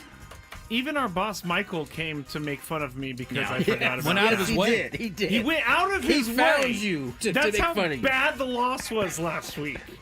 And I took that one home with me. I'm still feeling it. All right, I'm going to give you a chance to make up for it today. 21 correct answers today. 21 correct answers. First person to 11 wins, or 3 strikes, and you're out. Last week's we did losing Super Bowl quarterbacks. Oh, gosh. In this century, let's try winning Super Bowl quarterbacks last century. Oh, God. Oh, wowzers. These are winning Super Bowl quarterbacks from Super Bowl 1 Oh, through jeez. Super Bowl 34. Now, I thought about this being too old, but there's 21 correct answers. 14 of these guys are in the Hall of Fame. I'm pretty sure you know all of them. Maybe 1 or 2 might elude you. But that's what we're doing today. So, Skraby, you ready to go? Yeah. Oh, by the way, there are several here that won more than one, but unlike last week, Yeah, I like this. you only get 1 point Yeah. for every Changing correct the rules, answer. huh? Yeah. Changing the rules. A little bit, because I a like couple it. of guys had won 4, and I thought if one guy gets both of those, that would be it. Game would be over. Off subject, are we Yes. going to find out who was the one voter? Do we get that information, the one voter that didn't vote for Oh, Ichiro? yes, for the Hall of Fame couldn't today find for it yet, Ichiro. but we will. You'll We'll drag try. it. All right, you'll get that. Fair All enough. right, so Skraby, give me a Super Bowl winning quarterback from last century. Joe Montana. Joe Montana. Yes, Joe won 4. He's one of the guys that won 4 points. Yeah. Yeah. Psych. It's like, all right, 1-0. Joe won Super Bowl 16, 19, 23, and 24. Hard to believe he didn't win any of the others in between that. It seemed like they had the best team going, but good run for Joe. Couldn't help the Fighting Irish last night, though. I No, saw him he on the could. sidelines. All right, Tony, you're up. Give me a Super Bowl winning quarterback from back then. Steve Young. Steve Young, also with the 49ers, took down the Chargers in Super Bowl 29, 1994. Still, I believe, the highest scoring Super Bowl, 49-26, 75 points. All right, Scrape. It's always a subdued because I really want to celebrate that win because it was like the only Super Bowl I can remember, but I'm doing it in the city that got beat, so I can't really do that. Oh, you can do it, and knowing you would have very little trouble doing it. No problem. Yeah. What about Mr. Elway? John Elway won 2. Very good, Scrape. He won Super Bowl 32 and 33. One of them was here in San Diego I just thought of a great one. when the Broncos beat the Packers. And then the following year, Denver beat Atlanta. Scraby's up 2-1. Good job, Scrape. 18 you. correct answers left. By the way, all 3 that you've named so far were Hall of Famers. Tony. I'm going to hang on to this one because I don't think Scraby's right. going to get it. How about Brett Favre? Brett Favre got a Super Bowl back then, 1996. Super Bowl 31. Green Bay 35, New England 21 was the final. And Favre's a fourth Hall of Famer. So you got 10 more Hall of Famers and 7 more other guys to come up with. Scrape. 2-2. I can't see. The problem is I'm getting this. Those 2000s are like it gets a little, running together on you a little bit. Dicey. I'll just go with tricky. the guy who stands for all fans everywhere, Troy Aikman. Troy Aikman. Aikman. Yeah. Troy Aikman, he might. We talked about it at length today about whether those were, bad calls. Troy Aikman might have won a lot of fans by at least being honest and giving an honest opinion. I like whether it. you agreed with it or not, he at least went out and said something. He did. A lot of guys just gloss over it. That's so true. good for him for that. Troy won 3 Super Bowls. Super Bowls 27, 28, and 30. All right, 3-2 in favor of Skrabe. Tony Gwynn Jr. Kurt Warner. Kurt Warner. He won the dang last it. one. 1999, Super Bowl 34. Rams over the Titans. Also Hall of Famer. You guys have named all Hall of Famers so far. By the way, I was watching. Wait, can we get some clarification here? That's the last one. That's the last one. That's it. There's Okay. none after that. That All was right. the 1999 season. Correct. So you're good. Okay. That game was actually played in 2000. So, yes, that qualifies as last century. I'll let it slide. Very nice of you, Scrape. Thank you, Scrape. Let's see. Give me a big name Super Bowl winning quarterback from back in the day. The year I was Scrape. born, the Super Bowl was won by Jim McMahon and the Bears. Very good, Scrape. 1985. I will never hear the end of that Super Bowl. That was like every Chicagoan's dream. It was, and it was Who'd a you day. Jim McMahon. 46-10 was the final score. I still don't think the New England. Patriots. Yeah, I don't think New England gained a yard in the game. I think they had minus yards rushing. It was a complete, total drubbing.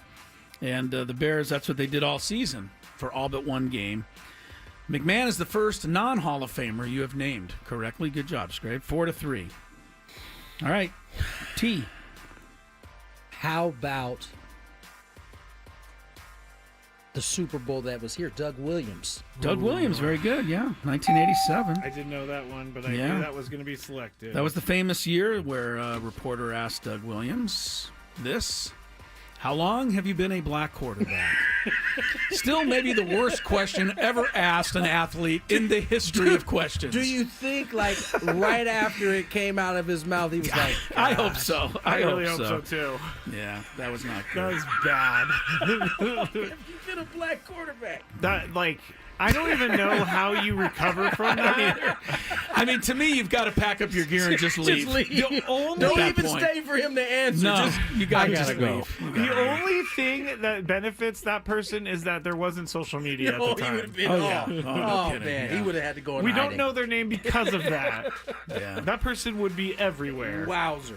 4-4, 8 right, 13 left. Scrape. All right, I'm going to go with Super Bowl winning Bart quarterbacks. Starr. There, boy, Scrape. Super Bowl 1 and 2. Hall of Famer for the Packers. 2 Was stars, 2 R's. 2 R's. Starr, Bart Starr. Hall of Famer from the University of Alabama. Oh, Alabama. University of Bart. Yeah, I didn't know. Bart. I mean, it was so long ago. Skraby leads 5-4. I think Skraby's coming up with some good ones here, Yes. surprising me a little bit. Yes, but I still got some more in the All right, chute. what you got? How about Mark Rippon? Mark Rippon, No! 1991, Super Bowl 26. The only reason I know that is because when Boise State was playing, they brought it up because his son was Yeah. a quarterback. Rippon had at a some big point. game. Washington beat Buffalo, which is a possible, Super Bowl matchup this could year. be. So it's possible. Which I don't think is the greatest matchup. Well, But we we'll can talk about it. All right. 5-5, 11 correct. We're looking for Super Bowl winning quarterbacks last century. Skraby's up. No strikes yet. You guys are doing well. I'm gonna go with a big name, Go. Terry Bradshaw. Terry Bradshaw. He won 4. Super Bowl 9, 10, 13, 14 for Bradshaw. Not bad. Hall of Fame indeed. 6-5. Of course, everybody on that Pittsburgh team basically was in the Hall of Fame. Like every player. They were so Oh, the Dodgers of the dominant. '70s. Oakland and Miami were kind of with them. That's why they didn't win every year, but they were pretty dominant, yeah. Okay, Tony, 6'5", you're down. You need one, Tony. Tony's slowing down a little bit here. This could be interesting. What was this? Oh, Jeff Hostetler. Oh, man. Jeff Hostetler. Tough pull, but correct. Yeah, Super Bowl 25. He was relieving, wasn't he? Yeah, he was a backup. He wasn't the backup. starter normally, but he quarterbacked that day. Giants 20, Buffalo 19. That was the game where Scott Norwood missed the kick for the Bills. 6-6. It's also the day of Whitney Houston's Star Spangled Banner. One of the greatest of all time. All right, 6-6, 9 to go. You guys are doing a good job going back through the years here. I'm impressed. I still got some names. Oh, you do, huh? All right. Let's hear one of them. Johnny Unitas. Johnny U. 1970, Super Bowl V. Not a game that Johnny U was proud of. He and the Colts and the Cowboys combined for 11 turnovers in that game. It's got to be the most I've ever heard of in any game, let alone a Super Bowl. Yeah, 11 turnovers is a lot. Yeah, it's a few. Johnny U, though, got his Super Bowl win 16-13 for the Colts over the Cowboys. All right, 7-6. Skraby's back on top. I'm going to stay 8 to go. In the same pool that I have been in. Okay. Go from Jeff Hostetler to Phil Simms. Phil Simms right before Doug Williams. Phil Simms got it in 1986 at the Rose Bowl. I actually wasn't sure about that. Super Bowl 21. Simms was 22 of 25 that day for the Giants, 39, Denver 20.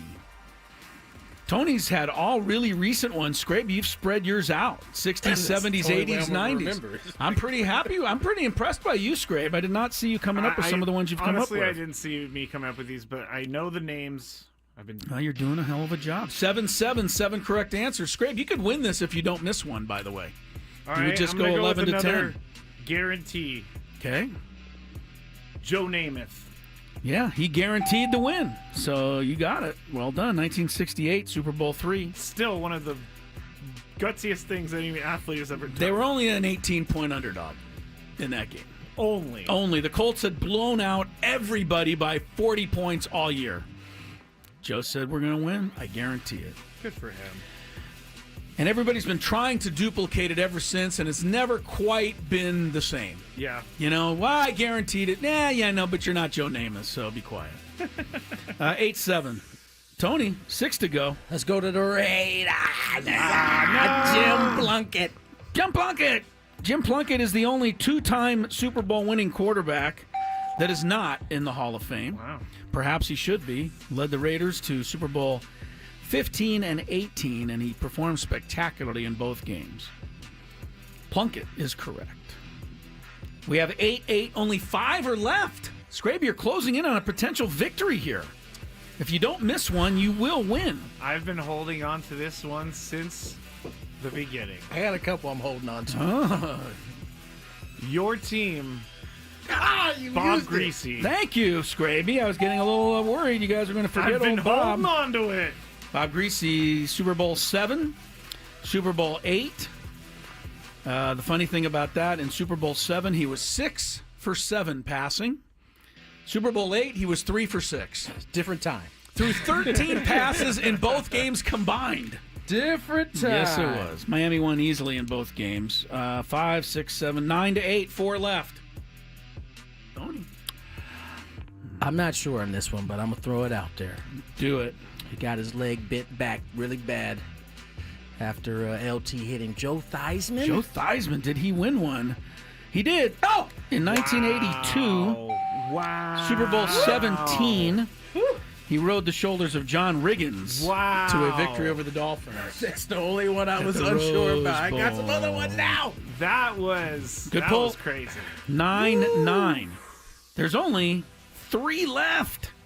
I can't believe you guys have done this with no mistakes, no errors of any kind. Can you get the last 3? Skrabe, do you think you have one of them? Oh, let's reset the category real quick. I forgot. Sarni, Super Bowl winning quarterbacks from last century, means before 2000. I really hope this happened before 2000.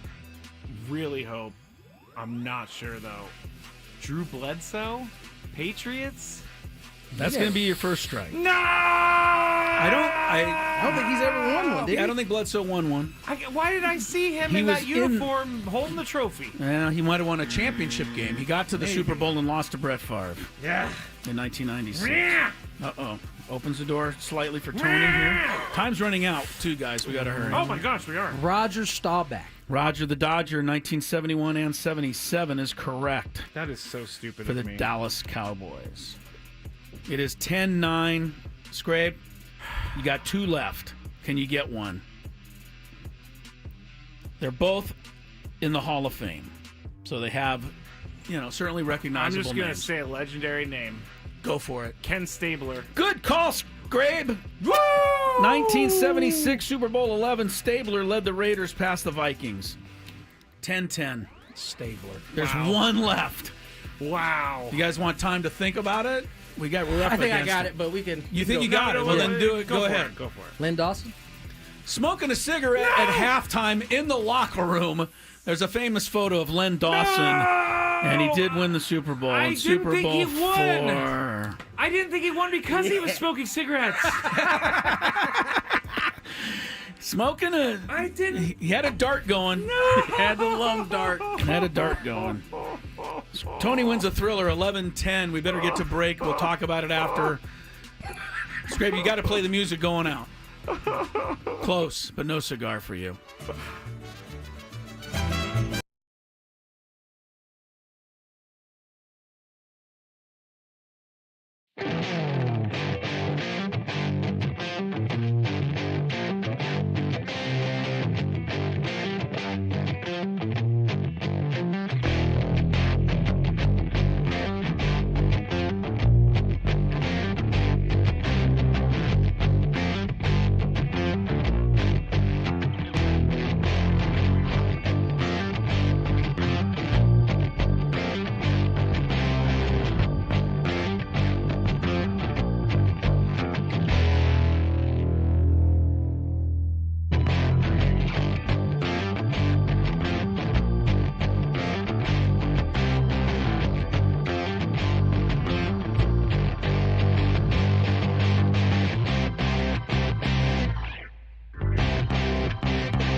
cycle and he's yelling, "The Rams, baby, the Rams!" Since he hates them so much, it is a little psychotic Why was of I him to yelling? say I that. think I was winning a Fantabulous game show with that Psychopath. answer. No, you were saying that oh yeah, I think you're right. I thought think you I were, was. because you got into the Ram thing for a little while because they were in the 49ers division, and then you realized how silly that sounded.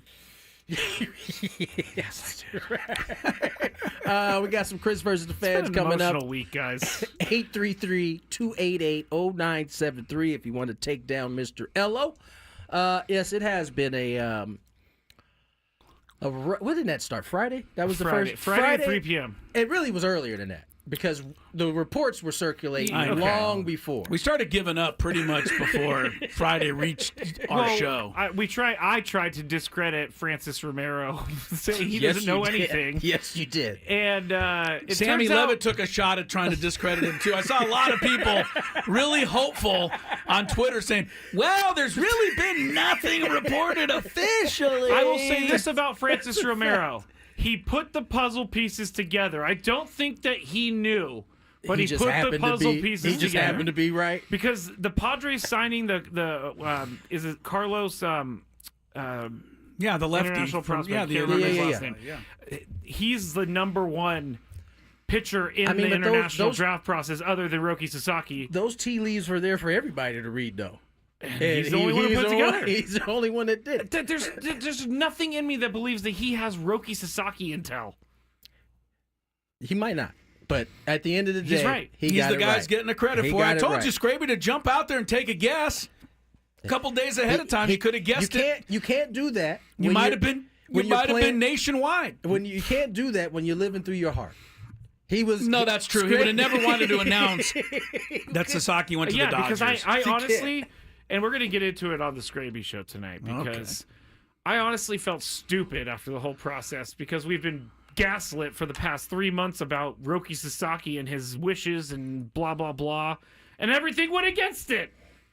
Everything went against it. His agent did say that a small market team might be a better fit. We went over that, and then I mean, literally these days, Chris, we have to go through each word that is being said by these agents and give a disclaimer on what it actually means. Was there ever a time when an agent said something and you're kind of like, we'll see. I don't believe you. Yeah, all of the course, time. of course, All the time. I was trying to think. So all of a sudden you want to believe him 100%. But when the general consensus you know why reporting, you wanted to believe him? Why? Because it fit where the Padres Exactly. were. Buster But only that's not a good reason to believe somebody. Buster only tweets out, I think, on Wednesday. Oh, I'm hearing now that he really wants to go to that small market team with already established We've superstars. heard all and of I this go, nonsense before. is that the Padres or what? And then all of a sudden he's in the biggest market, one of the biggest markets in the world, and he's on a team buried behind a bunch of superstars. On a team that buried. on a team that can't even keep their pitchers' arms buried. good. Buried. Again, 833-288-0973 if you want to take on Chris Elliott. You all right, man? That was. Do you need to take your jacket off? You look a little I'm red. warm. Yes. Winded. I'm trying not to go crazy on the Skraby show tonight, but I was fed a keep that bunch energy. of lies. That'll get you through an hour easy, right there. Easy. That energy you got. Are we ready? Sweating. Yes. Let's play some Chris versus Fan. If you had one shot, one opportunity to take down the human almanac himself, Howdy do. now is your time. Listen to me, this guy is dangerous. Now is your opportunity to win a prize. Well, I hope you know what you're in for. Chris versus the Fans starts now on 97.3 The Fan. All right. Did we say what we're playing for? No, we did not. All right. We are playing for a qualification for a trip to win our grand prize, a trip to Las Vegas to see Scorpions on March 6th, plus a 2-night stay at Planet Hollywood. Skraby was so $100 distraught on Friday. He couldn't even do his Scorpions thing. He had to just read it regular. Scorpions return with their 60 years. Scorpions return with their 60 years of Scorpions Las Vegas residency show. Live February 27th through March 11th at PH Live at Planet Hollywood Resort and Casino. Tickets on sale now at Ticketmaster.com. The rules: you have to make it through 3 questions. Each question will get more difficult. If you get the question right, you move on. If you get it wrong and Chris gets it right, you're eliminated.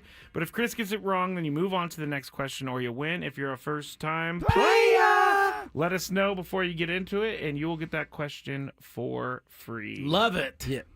Wait, did you say love it? I did. Oh, because I was getting ready to say no apparent reason. I was getting ready. I was getting ready to say Levitt did not want to participate in the player. He backed out. Sammy Levitt, no. Yeah, he didn't want any part of that. No, he was all depressed about TikTok, even though it didn't ever go away. So it didn't ever go.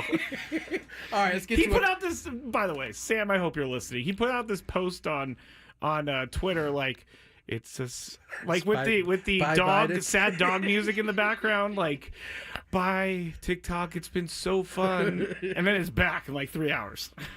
I think he knew something was happening. Me too. All right, first contestant. Let's go to Dennis. Hello, Dennis. How's your Tuesday? Dennis, you there? Okay, Dennis. I know Dennis. Dennis not there. Let's go to Andy. Andy, welcome to the show. Happy Tuesday. Hey, Andy. How we doing, guys? Oh, pretty well. good. Thank you. Were you scared, Skraby, that he wasn't Yeah, there? I was like, here we go. All right, here we go. First question. Nah, we're good.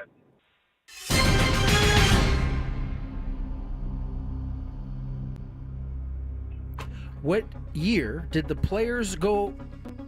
What year in Major League Baseball did the players go on strike, resulting in no baseball World Series? 95. 95. Oh no! Tough one. They did miss the beginning of 95, but they missed the World Series in 94. Sorry about that. Andy. That is. Yeah, it's a Andy. tough Correct. one. Hang with them, Andy. Sorry, Andy. We'll see you again another time. Here we go. Next right. contestant. Let's go to Kevin in Oceanside. Kevin in Oside. What's up, Kevin? Gentlemen, good afternoon. Good afternoon, my friend. Here we go. First question.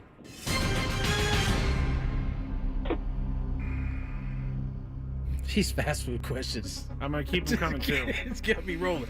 What fast food place has the most locations among American-based companies? Ooh. Tony, can you repeat that? I didn't get all of it. I sure can. What fast food place has the most locations among American-based companies? Oh, God. Fast food. The obvious answer, I would believe would be McDonald's. Ding! He got there. Working job. through You it. didn't talk yourself out of You it. know, it used to be Subway. They had the most locations around fresh. the world, but they have closed a lot of locations. Yes. After they found out there was rubber in their bread. Subway's had a few knocks on them over the years I that they love have Subway. that they have bounced back from. I mean, my man who was doing. Oh, was, Jared, that's a Jared. whole. That's Yeah. yes. Here we go. Yes. Question number 2. I love how you called him by his first name, like Jared. Yeah, like you Just knew who he everybody knows Jared from Subway. was. Here we go. Which NFL quarterback threw for the most yards this weekend? Okay, it wasn't Mahomes. No, he's too busy flopping. That wasn't Mahomes. Josh Allen. Josh Going Allen. Josh Allen. Fortunately, he ruined my parlay this weekend because he didn't do anything. You didn't DM him, did you? No. Good. How many more do you have to lose now to give all your money back that you won last It was week? my first one since I won, so yeah. So you're still ahead. Is that what you're saying? Yeah, I'm still ahead. Okay. I transferred a lot of it to my account so I could put it into my savings. I'm gonna make a guess on losing quarterback. Goff, Stroud, no, because they got a lot of yards. I don't think Lamar. It's either Goff or Stafford, and I'll go with Stafford. Oh, that is cut wow. out. Sorry about that, Kevin. Sorry, Kevin. Tough one. All right, let's go to our next contestant. Let's go to John in East County. What's up, John? Welcome to the show. Hey, John. Hey, boys. How's it going? Hey, Very real quick, during the Christmas break, I had the pleasure of meeting Mr. Ello and the lovely Mrs. Ello on Christmas Eve. Wow. Do you remember this, Chris? Trying to think. Where did you meet him? Where were we? Where did you meet him? Where was this? We were at my sister's house in El Cajon. Corrine. Yes, Corrine. Yes, we had a great now time. it's all coming to Well, it wasn't nighttime yet. He day- said Christmas Eve, but it was a daytime Christmas Eve. That's what threw me. Yes, we had a nice time. Good meeting you, sir, for sure. And now you have to let him win. John is a player of Chris vs. the Fans. That's what he said. He said he's won before, so it was kind of nice to talk with you. How many times, Thanks, John, have you won? Yeah, I didn't remember your record. I think I'm 3 for 6. Not bad. 50%. 50%. All right, good luck, John. Here we go. All I remember is that at the party we were at, they made us sing 12 Days of Christmas. I had to be the 8 Maids of Milkin'. And I believe John was the 2 Calling Birds. Did I get it, John? 2 turtle doves. 2 turtle doves. 2 turtle doves. I do love that you were the Maids of Milk. I was the Maids of Milkin', yeah, for some reason. All right, here we go. First question. Who was named PGA Tour Rookie of the Year all the way back in 1996? Should say 1996, as my kids would say. What? Did they say that? They want to emphasize how old I am. Wow. 1996. Yeah. Obvious guess is Tiger. I think you got it. Tiger Woods, y'all. Yeah, Tiger. We move to question. I wonder who had the bad luck of also being a rookie that year. Like, they had no Phil chance Mickelson? of winning. Oh, was he? No, I don't know if they're a rookie that year. Phil but was a little bit ahead of him. Yeah. But he was the guy who gave up VJ? the most. Ooh, VJ could be it. That's a good call. Duvall is. I don't know that he was ever like Tiger level, okay. All but right. yeah. All right, here we go. Question number 2. Oh. Which team was the 12 seed in this edition of the college football playoff?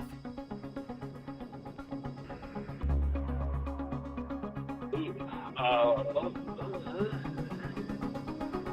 man.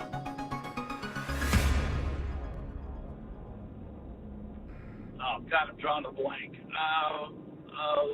Okay, stay there, John. I'm sorry. Stay there, though. You didn't give Chris any ideas. No, that's true, but I had this one. Clemson was the 12 seed. The Tigers. Tigers. Chris probably had a I'm all bunch about of helmets the facing each I didn't other. have I didn't have a Clemson helmet. The helmets were up on his stand. Hey, I'm going to take a picture when I get home. The helmets are set up for the coming weekend. They are. I love that. I love that too. It's one of my favorite things about that guy. All right, here we go. Who's our All next right, we have contestant? to go to tiebreaker. Tiebreaker. Just because we need to stay on track. Yes. All right. Because I think on Friday we went to like 23. Yes, we did. Give me a player. What about CC Sabathia? Boom. Oh, yeah. Let's do him. Hall of Famer CC Sabathia. Yes, newly minted Hall of Famer. As it CC is. Sabathia. For All right. show. What? I said for show. Are you I'm yawning. bored with the show? I'm not. You know, I came in hurting a little today, and I haven't used that as an excuse, but I'm using it here. No, he's not using it as an excuse, everyone. All right, let's get to our first contestant, or tiebreaker contestant, Steven. Sorry. Forgot how to talk for a second. Is the show boring you?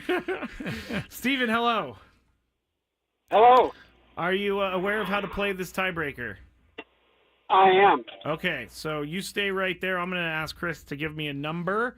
Chris is going to guess, and then who is our contestant? Gosh, I'm really bad. Steven is going to say whether or not the actual number is higher or lower. Perfect. Chris, how many... Ooh, I wonder if this was on the screen earlier. I'm going to choose one that wasn't on the screen. How many innings did he pitch in his career? Come on. How many years did he go, man? He was 19. Around. 200. He had more than 200, I'm going to say. 200 a year would be 3,800. I'll go with that. 3,800. Steve, is the actual 3,800 innings. number higher or lower than 3,800 innings? Can I talk? No. Never could. Higher. Higher.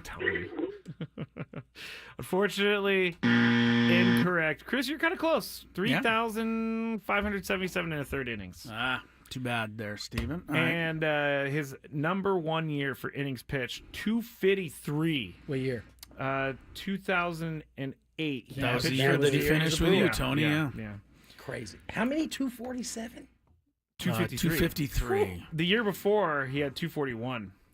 Anyway, That's we need to get to a horse right there. I hate to break it to you, but the record is 383 by mean, Nolan Ryan. I mean, that's never or not the record. Cy Young was like 500 innings, but that's been another day and age. Go ahead. Cy Young used to make 3 consecutive starts in a row. Yeah, they didn't worry about it. His arm had to be doing this when he finished the time.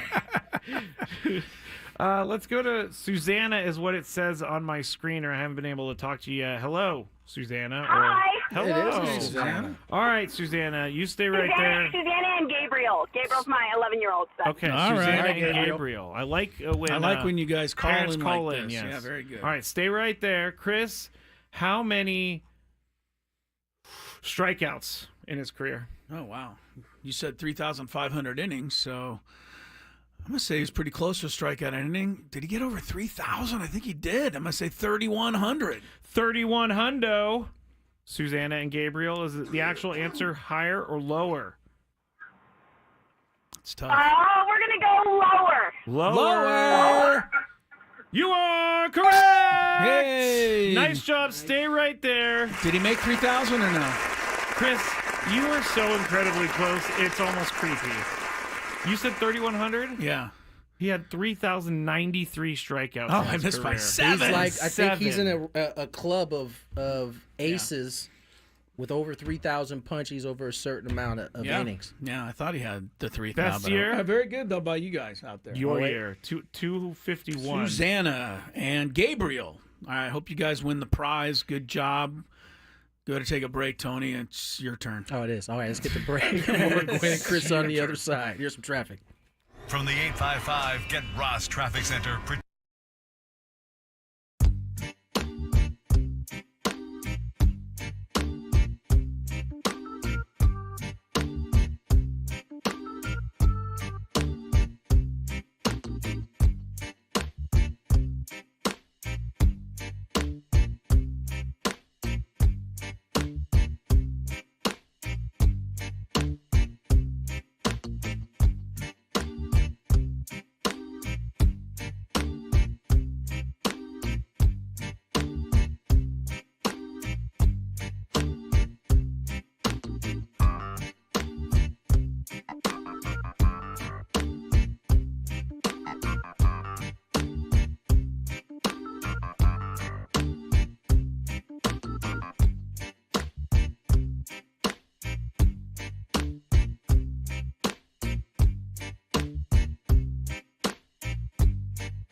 tournament got underway. All three of us made our picks.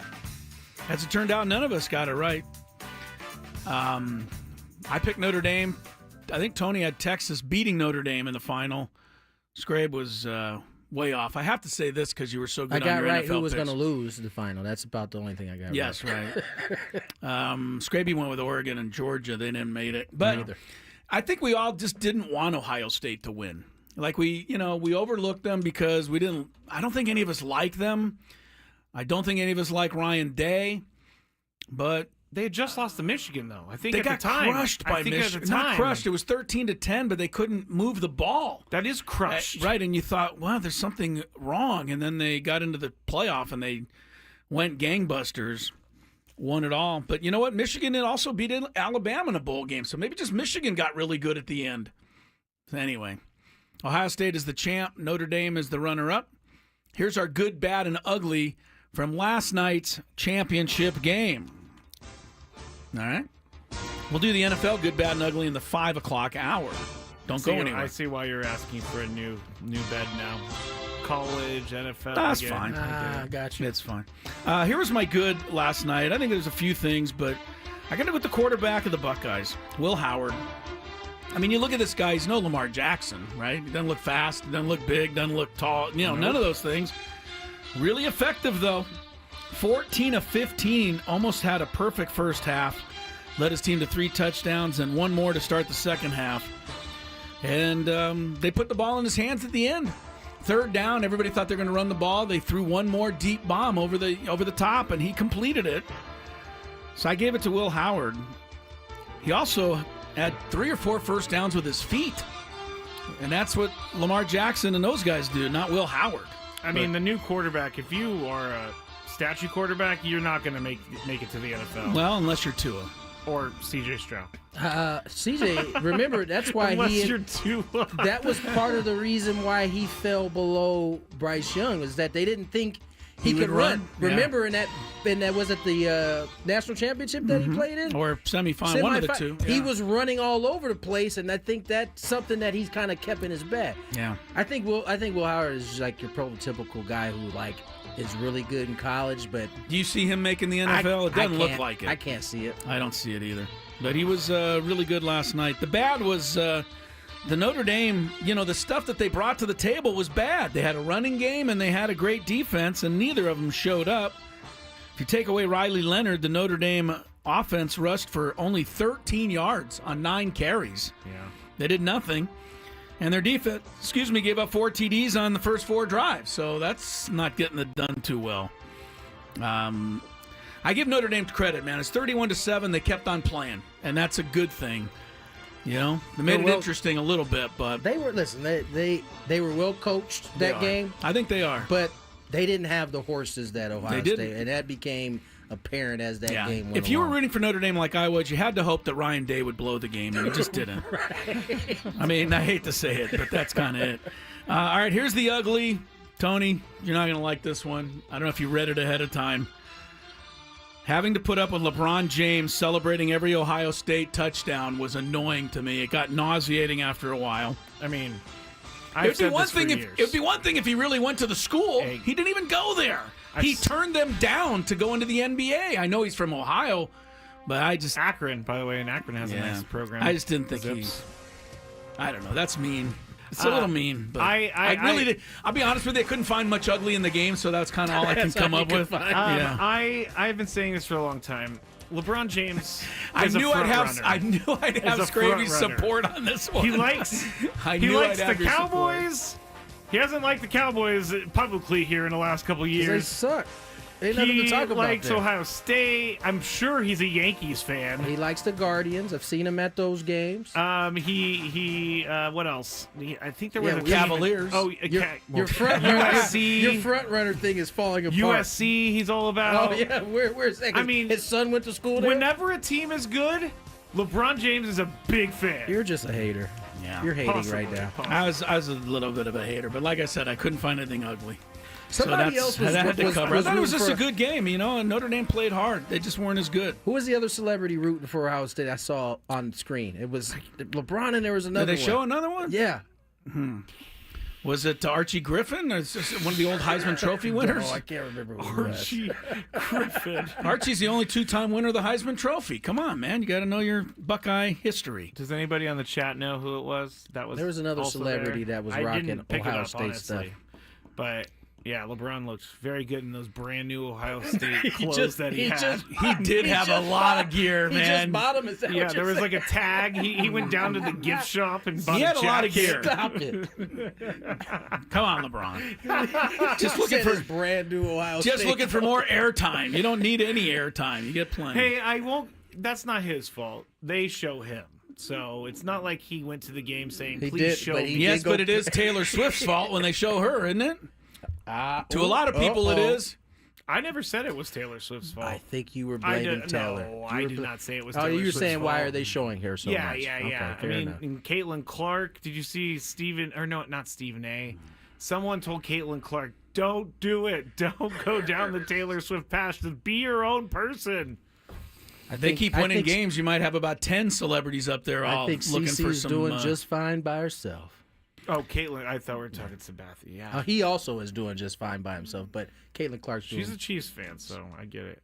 All right, if you love Mediterranean food, try Spiro's, authentic Mediterranean cuisine, Coronado, La Jolla, dining, takeout options. Spiro'sCuisine.com. Oh, I got the other celebrity, which makes zero sense to me. This is the one I was talking about. Who is it? Bryce Harper. Bryce Harper. That's who it No was. sense. I was He's like- from Vegas. That's exactly who it was, too. Bryce Harper. Thank I thought you, that one made far less sense. When the Dolphins make the Super Bowl, Skrabe, in my lifetime, and they show me on screen celebrating, everybody's going to go, that makes zero sense. He's from Southern California. No, Not if everybody they've been knows. listening to our show the past 6 No, years. that's true. Everybody knows that you watched a Dolphin documentary as a kid and you became a Dolphins fan. Makes perfect sense. Everyone knows that. Is it me or you this time? Me, and I'm out. Ben and Woods on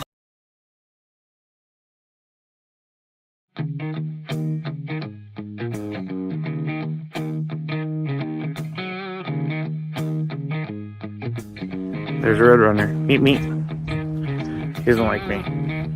I guess I wouldn't like me either if I was chasing me.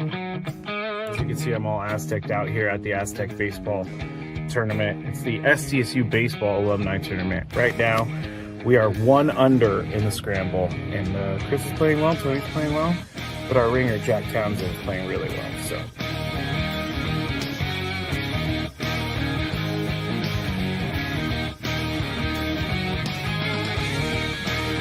So Chris says that he can't play golf, but this is the second birdie putt he's made for us. This time it was like 20 feet. Thank you very much, Skrabe. But once again, you're hitting some very nice shots as well. I'm not usually complimentary to you, but I can't help but be complimentary. Your shot making today. With my what? Your shot making. You've hit some.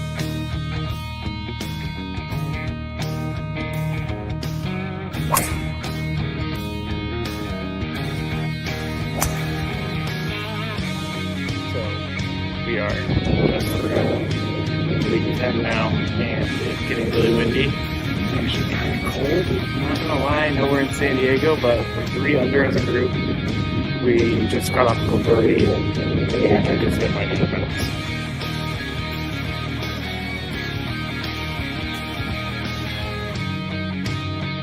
There's a squirrel. He wants to attack me.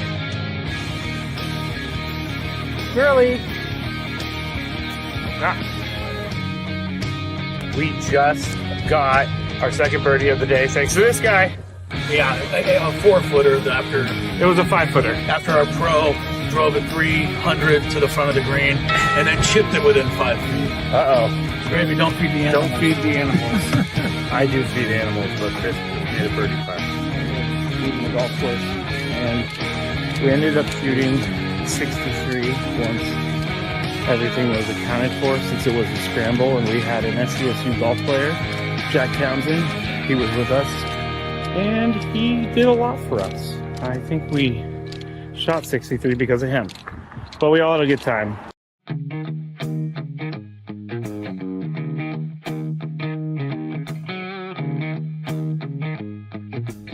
There's a Roadrunner. Meet me.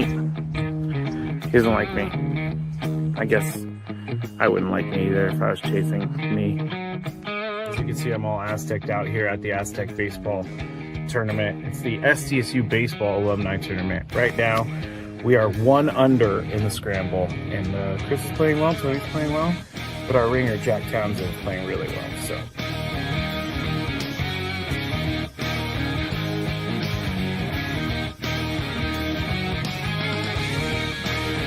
So Chris says that he can't play golf, but this is the second birdie putt he's made for us. This time it was like 20 feet.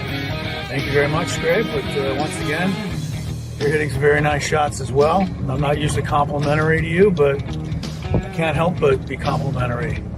Your shot making today. With my what? Your shot making. You've hit some.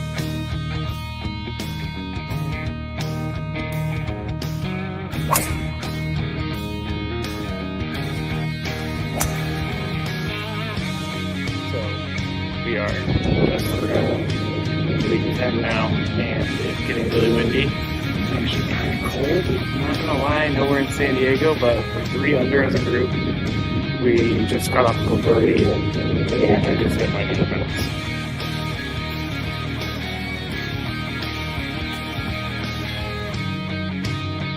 There's a squirrel. He wants to attack me. Squirrely! We just got our second birdie of the day thanks to this guy. Yeah, a 4-footer after.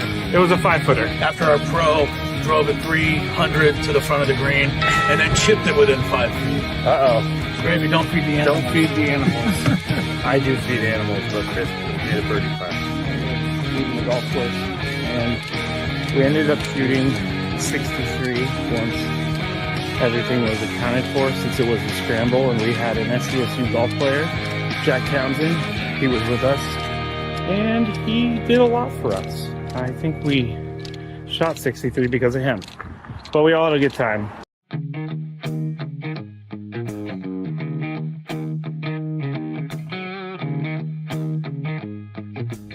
There's a Roadrunner. Meet me. He doesn't like me. I guess I wouldn't like me either if I was chasing me. As you can see, I'm all Aztec out here at the Aztec baseball tournament. It's the SDSU baseball alumni tournament. Right now, we are 1 under in the scramble, and Chris is playing well, Tony's playing well, but our ringer, Jack Townsend, is playing really well, so.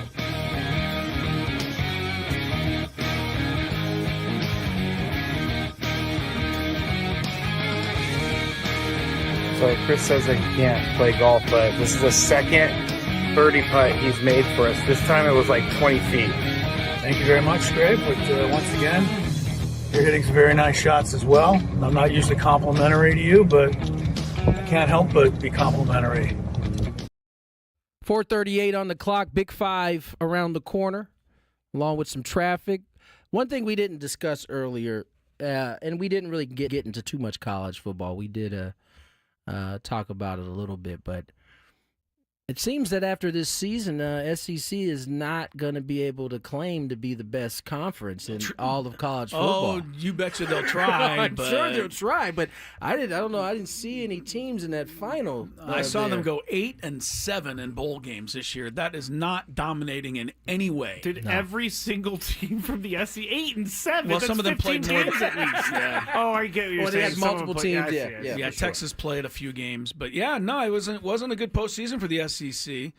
Most people think that the playoffs going to stay the same next year. Good. Just going to stay the exact same, which is what you want, and I don't totally disagree with that. I think I saw that there may be some tweaks, but some of the major changes that people are asking don't seem like it could happen. And a lot of people want don't want the 4 byes to go to 4 conference champions, especially if one of those champions is from the Mountain West. How should it go, you think, then? If they're not going to give it to the 4 conference winners, how do you divide it? I don't know. Because then you're just choosing 4 teams at the top. And you would have ended up... you're taking away the actual games that are being played. Right, and you would have ended up with a Alabama and Ole Miss or with South Carolina in that playoff somehow. And we saw what the end result of that was. I thought the tournament worked out fine. I did too. You got the 2 really good teams at the end. Were they the best 2? Hey, the Super Bowl isn't always the best two. It's the two that are playing well at the time. We can go through many games that ended in blowout. Right. And so, I don't know. I just wanted to bring that up. All right, let's get to the Big Five. Here's some traffic first. From the 855 Get Ross Traffic Center, protecting San Diego after accidents or injury, here's Kelly Danick. Traffic is sponsored by Valvoline Instant Drive-Thru Oil Change, your trusted instant drive-thru oil change. Well, some good news in the Fashion Valley area. The Friars Road off-ramps, both north and south on 163, have been reopened, and Friars Road has been reopened in that area. They've done all their cleanup from that earlier brush fire. So some good news. By the way, looks like that brush fire may have been started by a power line. So, yeah, scary stuff there. Northbound side of the 163 before Mesa College. Got a collision being cleared out of lanes. Genesee on-ramp to northbound 5, a collision over to the left shoulder. And guess what, guys? We are getting reports of an encampment fire eastbound King Freeway near G Street. This is over to the left shoulder. Stop by any of the 30 San Diego Valvoline Instant Oil Change centers. You don't have to get out of your car. Usually only takes 15 minutes or less. Plus, get a free courtesy check of your tires and battery. Visit SoCalOilChange.com for directions and discounts. SoCalOilChange.com. I'm Kelly Danick with Gwynn and Chris, San Diego's #1 sports station, 97.3 The Fan. It's that time of the show when we check on the latest in sports. Only the most important topics and questions are brought to light. Stop what you're doing and listen. These news stories will astound and amaze you. The one, the only. Oh my God, who the hell cares? The Big Five starts now on 97.3 The Fan. Guys, it must be 4:30 because the air conditioning just kicked on. It's freezing in here. I was about to say, it's always 4:30. God, it's so cold in here. It just blows right in my face. You want to wait till it gets dark outside and a little chilly, then you turn the air down 20 degrees. It makes perfect sense. Yes, thank you, Chris. You're going with what I'm saying here because it's ridiculous. And in the summer, it'll be 95 degrees in here. Remember we used to have to do shows with the door open? Well, while we were sweating? It definitely pays to do the show down at the stadium during the summer here. Yeah, you get the nice breeze. Chris and I are just sweating. In a sweatshop, basically. All right, listen to Inside San Diego Baseball, Sam Levitt, Wednesdays from 7 to 9 p.m. right here on 97.3 The Fan and on our YouTube page. Sam will talk all things Padres baseball, keep you up to date on the latest rumors. And this week, though, Sam will not be having an Inside San Diego Baseball. He is taking a final, I believe, vacation before his life becomes the Padres. And let's start Number 5 with the Padres. The first two are Twitter beefs that I got in over the weekend, and I need you guys to help me with it to see if I was in the wrong. The only people that are happy with this whole Dodgers super team thing is Dodgers fans. I was told a lot on Twitter over the weekend that I shouldn't be mad at the Dodgers. I should be mad at all the other owners for not spending money. Tony, is this a valid argument? Not across the board. I think in some cases, yes. Chris made the point earlier that our guy in Colorado is just accepting all charitable He's just taking money. checks. Dick Monfort. Dick Monfort. Yeah, man, he's not the only one. He's not talked about more on this show than he does in Colorado. He probably does. I'm sure they're a little hesitant to talk about him in Colorado. You know, that's true. Yeah, I there is some merit to that. I don't think it's across the board, but I would say more teams than not. I should say more teams than should be. Don't go out and spend the money that they should. And, you know, it's not our money, so it's easy for us to say, hey, you should be spending the money here. But if you own a sports team and the objective of that sports team is to try to win for your fan base, then there's a lot of owners not trying. Not trying hard enough. I don't know. The Rockies signed Chris Bryant 3 years ago. Big contract. I don't know if they're you've not trying heard about hard that enough, one. I should say. Yeah. But that doesn't apply across the board. No. Chris? I think a lot of teams could be out there competing for some of these guys. And as we discussed earlier, a couple of these guys didn't take it because of the money, right? Sasaki didn't. And as we, went over at the beginning of the show, I mean, what's going on with the Dodgers that their, ball club and the experience of being in LA is that much greater than everybody else's that everybody wants to be in there. Yeah. So I think it's an okay argument, but not the end all. No. Well, if you come across the Dodgers fans like, well, You should just be mad at your team, man. That's all that's left for them to really argue at Yeah, this they point. know they don't have much. They know they don't have much. They know when the season starts what they'll be watching, and so they can just lean on that argument. Oh, Michael Kopech is expected to possibly miss the first month of the season, according to Bob Nightingale. Things are already going wrong with the Dodgers, everybody. All right, let's get to the next one. Number 4. Hey, no messing around. That may be an omen. I mean, think about it. Kopech came in and pretty much solved all of their back end issues. And it was like, oh my God, this guy was struggling with the White Sox. He was another reclamation project, basically. It was, yeah. And now, he's going to miss the start of the season. Hopefully, I don't want to wish anybody being hurt, so I hope he gets back healthy. But I don't want to wish anybody being hurt, but now it only takes another 15 guys to get hurt. I'll be cheering for all of them. All right, and another Twitter beef that I had over the weekend. When Tanner Scott signed and I saw it, it broke my brain for a second. I'm going to fully admit that I lost my mind for a little bit, and I had to walk away from Twitter. That was after. That was Sunday. It was after I was starting to come to grips with Roki, whatever, and then Tanner Scott signs, and that hurt because he's a Padre. But I was so tired of national reporters praising the Dodgers for their quote ability to create a culture everyone wants to be a part of. So I posted that if the culture was so great, these guys would have taken less money to be there. Tanner Scott is not cheap. Teoscar Hernandez is not cheap. And the argument from Dodgers fans was those guys did turn down money to be in LA.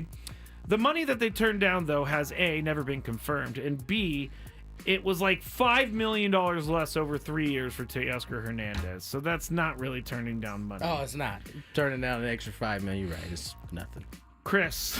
Yeah. Do you think the reason players are flocking to LA is because of their amazing culture? No, but I don't have a lot of other better explanations. Like, I don't know what their culture is. Are they selling smog? Are they selling traffic? Smog? What are they selling over there? I mean, it's Los Angeles. Ugh. Scratchers? I mean, most of us live down here because we don't want to live up there. That's facts. So I don't have a lot more. We've kind of complained about this all day, and that's fine. But, eventually we're going to have to just deal with what it is and, try to get into the playoffs and beat them in October. That's all we got left. I wrote both of those topics in the heat of the moment, so that's why you guys That's got why they're those. good topics. Yeah. And I've learned, if you're an aspiring radio person out there, always have your doc ready, always have your notes ready, because you'll never know when you have a crazy thought that's going to turn into a Big Five topic. Number 3. Like this You one. don't need my explanation, huh? Tony didn't get Duh. a chance there. Sorry, Tony. It's okay. No. Hold on. Number 4. Do you think the reason players are flocking to LA, Tony, is because of their amazing culture? I mean, it's got to be at least a part of the equation, I would think. Yeah, as Chris mentioned, it hasn't been just money that these guys have been taking. They've taken, Kirby Yates closed for the Braves. He's signing there. He might not close next year. Kopech, who's out now before, he was the closer last year. He's not closing. Tanner Scott might be the closer, might not be. So I would have to think that at least a piece of this has to do with the culture. I can buy that. Piece, though. Just Cheating culture. Cheating culture. They're Cheating. Like, oh, wait. You can make bets on baseball in this clubhouse and get away with it? Number 3. With the rumors of the NFL looking to expand to Europe, Boomer Esiason is predicting something that people feel very strongly about, and here is what he said on his WFAN show last week. I'm going to tell you right now, I'm going to say by 2029, maybe 2028, there will be an NFL division in Europe. You watch. Expansion or some of the existing teams? Expansion. We'll It's give gonna up be totally expansion. Expansion. We're going to 36 franchises. There's so many billionaires out there right now that want a piece of this. Why not just give them the Jags, the Browns? Why don't you just shut up and just listen to what I'm saying, Jets. right? It's going to happen. It's going to happen. And they're going to go to, by the way, and they will go to an 18-game schedule. Fine, so you're telling us it's going to happen. What's your opinion on it? My opinion is it sucks and I hate it. So what's your opinion on it? Yeah, I like it. Okay. I do like it. There we go. All right? Yeah, man. But I'm telling you, this is what's happening. Boomer Esiason, he does, a lot of stuff he says does come true. So with that being said, Tony, what is your opinion on the NFL establishing a division in Europe within the next 4 years? I think it's stupid. Thank you. I'm sorry. Like, I have yet to get up early to watch any of those games. That's because they play Jacksonville every time. That's true. Okay, so these Giants? expansion teams are going to be worth watching in Europe? Probably not. Like, I don't. It doesn't make a whole lot of sense. I've never understood the idea of, with the schedules how they are now, having a division out that way where teams got to fly. And football, I guess you can make it work because there's a whole week in between games. But I don't like the idea. I don't think it. At least the American football fans want to see it. I'm pretty sure they don't. Chris, thoughts on the NFL establishing a division in Europe in the next 4 seasons? For now, I have Boomer Esiason equals clickbait. No, I don't think so. Big tone. End of story. I'm a Boomer Esiason guy. Him and Boomer Valenti on Fridays after the Skraby show. They're I like sit on here the- and I like it. They're like on the... Okay. Go. No, good enough. I'm done. I don't want to say anything that I shouldn't. Yeah, he does work for Odyssey. Yeah. Number 2. Paul Skenes was recently asked about his future with the Pirates, and he said, quote, "I haven't given it too much thought." End quote. Yeah, that's it. So my question is, Chris, do you think he's in a Dodger uniform when he becomes a free? No, I'm just kidding. I'm just kidding. No. How likely is it that he stays with the Pirates after he becomes a free agent? Less than 0. And the Pirates aren't going to ante up for this guy. The only person that's going to keep this guy in Pittsburgh is the 11-year-old kid who scooped up a Paul Skenes rookie card that had some of his jersey pieces in it. One of one. It's the only card of its kind, and this kid is now holding everybody hostage for this card. The Pirates are trying to get it back. Well, they announced a while back. Actually, when we were golfing, we talked about this. They gave away like 30 years of season tickets, which no one wants to the Pirates anyway. Well, if you sign Skenes long term, you got a deal. I don't even think he's a Pirates fan. He's just some kid in like. And he's from Los Angeles, which means that Skenes is on his way. There's no way the Pirates will ante up for this guy. This is this is the other side of the problem with baseball. We've been complaining about the Dodgers end of it, but this is the other end that also deserves some complaining. Tony, what do you think about this? How likely is it he stays with the Pirates after he becomes This a is free one agent? of those teams that I think is cheating the system. Yeah. I mean, they've had dudes. And cheating their fans. And cheating their fan base. Garrett Cole. Look all over McCutcheon, baseball. they let walk. Musgrove. I mean, they've had They could have a Dodger pitching staff if they would have kept these guys. Right. Skenes, Jared Jones, Cole, Joe. I mean, they're incredible what Pittsburgh could have. They don't want to pay any of them. Right. All right. So I don't think there's much of a chance just based on how they've treated all of their other dudes when they got to the big leagues. That's true. Sad, and that's part of the issue. And the problem with it is they'll keep saying, "Well, we can't afford." But have you ever tried? Have you ever pushed the envelope and said, "All right, look, we've showed you guys. This is what happens. We can't do it anymore." I don't know. They were in the NLCS, I think, 3 straight years in the 90s with Bonds and Bonilla. I'm pretty sure crowds were good in Pittsburgh when that happened. I was right? there. I seen some of those. You know what I mean? I've seen it. Give them a chance. I seen it. That was. I seen it. That was Half Baked. It was really great movie. All right, really great movie. Yes, when he goes. Now I can't even say the line on the air because it's that bad. All right, final one. We're gonna break it. We're gonna get into the break. I want to talk to Samson. I want to talk to Samson. Hey man, there's a guy in the bushes. Okay. Here is Grayson Allen. He's been known to be caught up in his fair share of seemingly dirty plays, and it was no different last night as the Suns took on the Pistons in Detroit. Here are the Pistons announcers, and since not everyone could see this, Grayson Allen does connect with his elbow to Marcus Sasser's face, but here is the call. Night train lane was LAME, and he was... Ooh. So he hit him in the face. Here about the jersey down went Marcus Sasser, and he got hit. Yeah, he took a shot to the face right here. And, of course, Grayson Allen right there. George, this guy. Grayson, that could have been an intentional elbow. Listen, he is involved in just far too many of these type of situations. It says one more thing. I mean, even going back to his Duke days here in the NBA, I remember he was involved when Caruso got his wrist broken. All right. He was taking too long to get to it. But the question for this one is, Tony, okay, so he goes on to say that if he was in old NBA, he wouldn't be doing these things. But, Tony, would Grayson Allen get his butt kicked back in the day? I don't know if he would have got his butt kicked, but he certainly would have been challenged.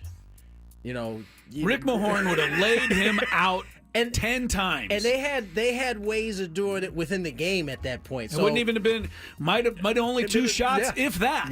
Yeah. So I mean, I don't know if he'd have got his butt kicked, but he certainly would have felt some ramifications of his play. And here's the worst thing about Grayson Allen, and I know we're up against the top of the hour. He does this stuff. He elbows somebody, and then he pretty much runs away to the other end of the court. And those are the chicken bleep people like that are kind of the worst in a lot of ways. Yeah. They start it, then get out of there. Let their teammates deal with it. Yes, he's been doing this, like the guy said, since Duke. This is not a surprise. Not at all. So, all right. Didn't even know that Grayson Allen was on the Suns. He kind of jumps around, doesn't he? He's got a. Well, he's pretty gray now too. His hair.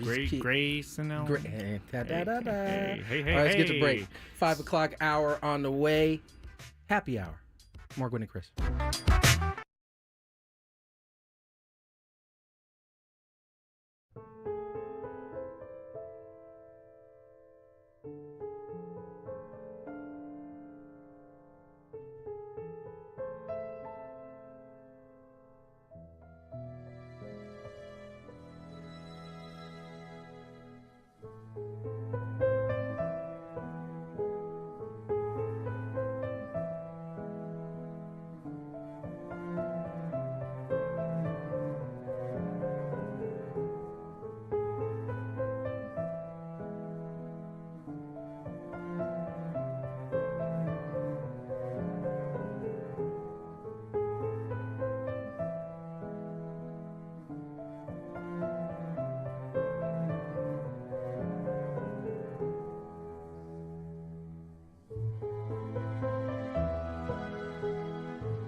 the journey, and it was a journey, to get to the press box is one of the toughest journeys I've been on. And Chris Ello. If he hits 2 home runs every game, including excuse me.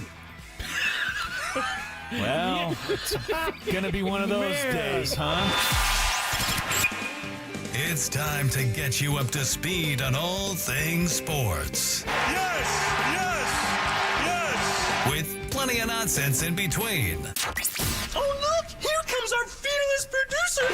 Gwynn and Chris starts right now on 97.3 The Fan.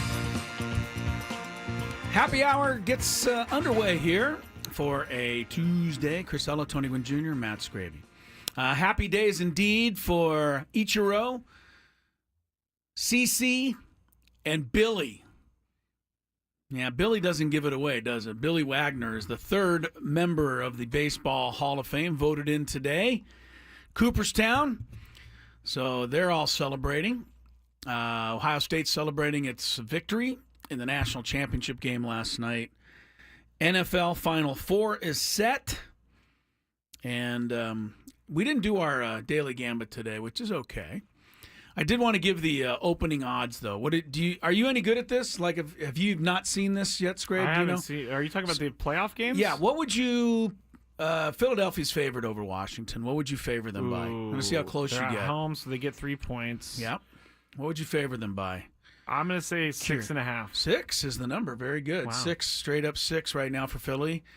Kansas City, Buffalo. That scares me that you are on point like that. What are you doing in your spare time? He's betting on this stuff, and he won one, that's and now he's on a losing streak, as we expected. That's my problem. I've done the Daily Gambit too often. Tony, I'll let you try this one. Buffalo at Kansas City. Who's favored and by how much? Kansas City's favorite, 3. 1.5 is all for the Chiefs. They don't even get their home field advantage. Yeah, 3 is a home field advantage. The Chiefs continue to not look good. I mean, they got outgained by over 100 yards. And I think Michael Strahan had a good point after the game. He looked at the camera. He said, "Are you impressed with the Chiefs?" And, everybody's probably, no, I wasn't. But guess what? They moved on. And that's what they keep doing. Facts. So we will see. Here's what I thought interesting. Both games have the same over-under total of 47.5. For those gamblers who like to do that. What's the weather in Philly? Well, I haven't checked that yet. Charley Hoffman was on the program a little earlier.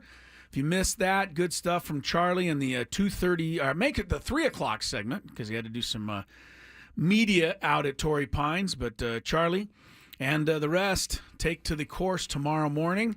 Farmers Insurance Open still open for the Genesis to wind up coming also to Torrey Pines. I did read that article either yesterday or today with Kirk Kenny and Bryce Miller wrote it. Yeah, we'll see if we get 2 PGA tournament events here this year. I have weather. For Philadelphia. Supposed to be nice. 40-degree high, mostly cloudy. That's pretty nice. What do you got in KC? Anything freezing? I didn't realize that Kansas City was so cold until I started watching all these Chiefs games. All these playoff games. Yeah, it's never warm there. Kansas City is freezing right now. It's 17 degrees. Let me go to what's going on Sunday. Sunday, it will be 37, mostly clouds. All right. So we might have some decent weather for those games. A couple of quick NFL notes. We are going to do the good, the bad, and the ugly for the 4 playoff games, so we will review them here at the bottom of the hour. But Skraby's guy, Kevin O'Connell, despite laying the proverbial egg in the playoff, does agree to a multi-year extension with the Vikings. Good for you, Kev. I say well-deserved. You got to look at the entire body of work. I mean, he continues to do a really outstanding job. He's 34-17. I mean, that's a 6.67 win percentage. Really good. One of 3 coaches in NFL history to get 2 13-win seasons in his first 3. Wow. The others are Matt LaFleur and 49ers old coach George Seifert. Old coach, yeah. Back in the day. Not the new one. I love George Seifert. But good job by Kevin O'Connell. Well-deserved there. Not the new one. By the way, Prep Pigskin Report, Kevin O'Connell. They put up highlights of him in high school, and I'm going to retweet it at Matt Skraby. I think your tenure on this team is in question right now because there's no sight of you. Well, I've been There's looking no for... sight of you on the sidelines, And you're slowing down every video. Oh, I'm pausing when I get to see the sideline. Yeah, nah, you're not on there. You might see me standing there on the sideline watching the game happening. I but- said you'd be over in the back pouting, but you said you were up there cheering right on the edge of the sideline. Yes, but I won't repeat what cheerleader. Tony told me never to repeat to anyone. Please. Ever again. He said I lose cool points for it. For cheering for your own team? Well, how he put it was the best cheerer. Oh, I was the best cheerer on that team. Yeah, no good. Don't want to be the best cheerer. Scout team / cheerer. Yeah, I'm taking a wild stab at this. The Patriots will stink again next year, especially since new coach Mike Vrabel has decided to bring your guy, Josh McDaniels, back for the third time. And he will be in charge of tutoring quarterback Drake May. McDaniels... Why give a young quarterback to a guy who just ruins careers? I don't understand why you go for a guy that has proven that he stinks. That's what bothers me. Like if he was his first crack at it or maybe messed up once. Anyway, that's the Patriots' problem. Over the weekend, Ben Johnson and the Bears hooked up as well.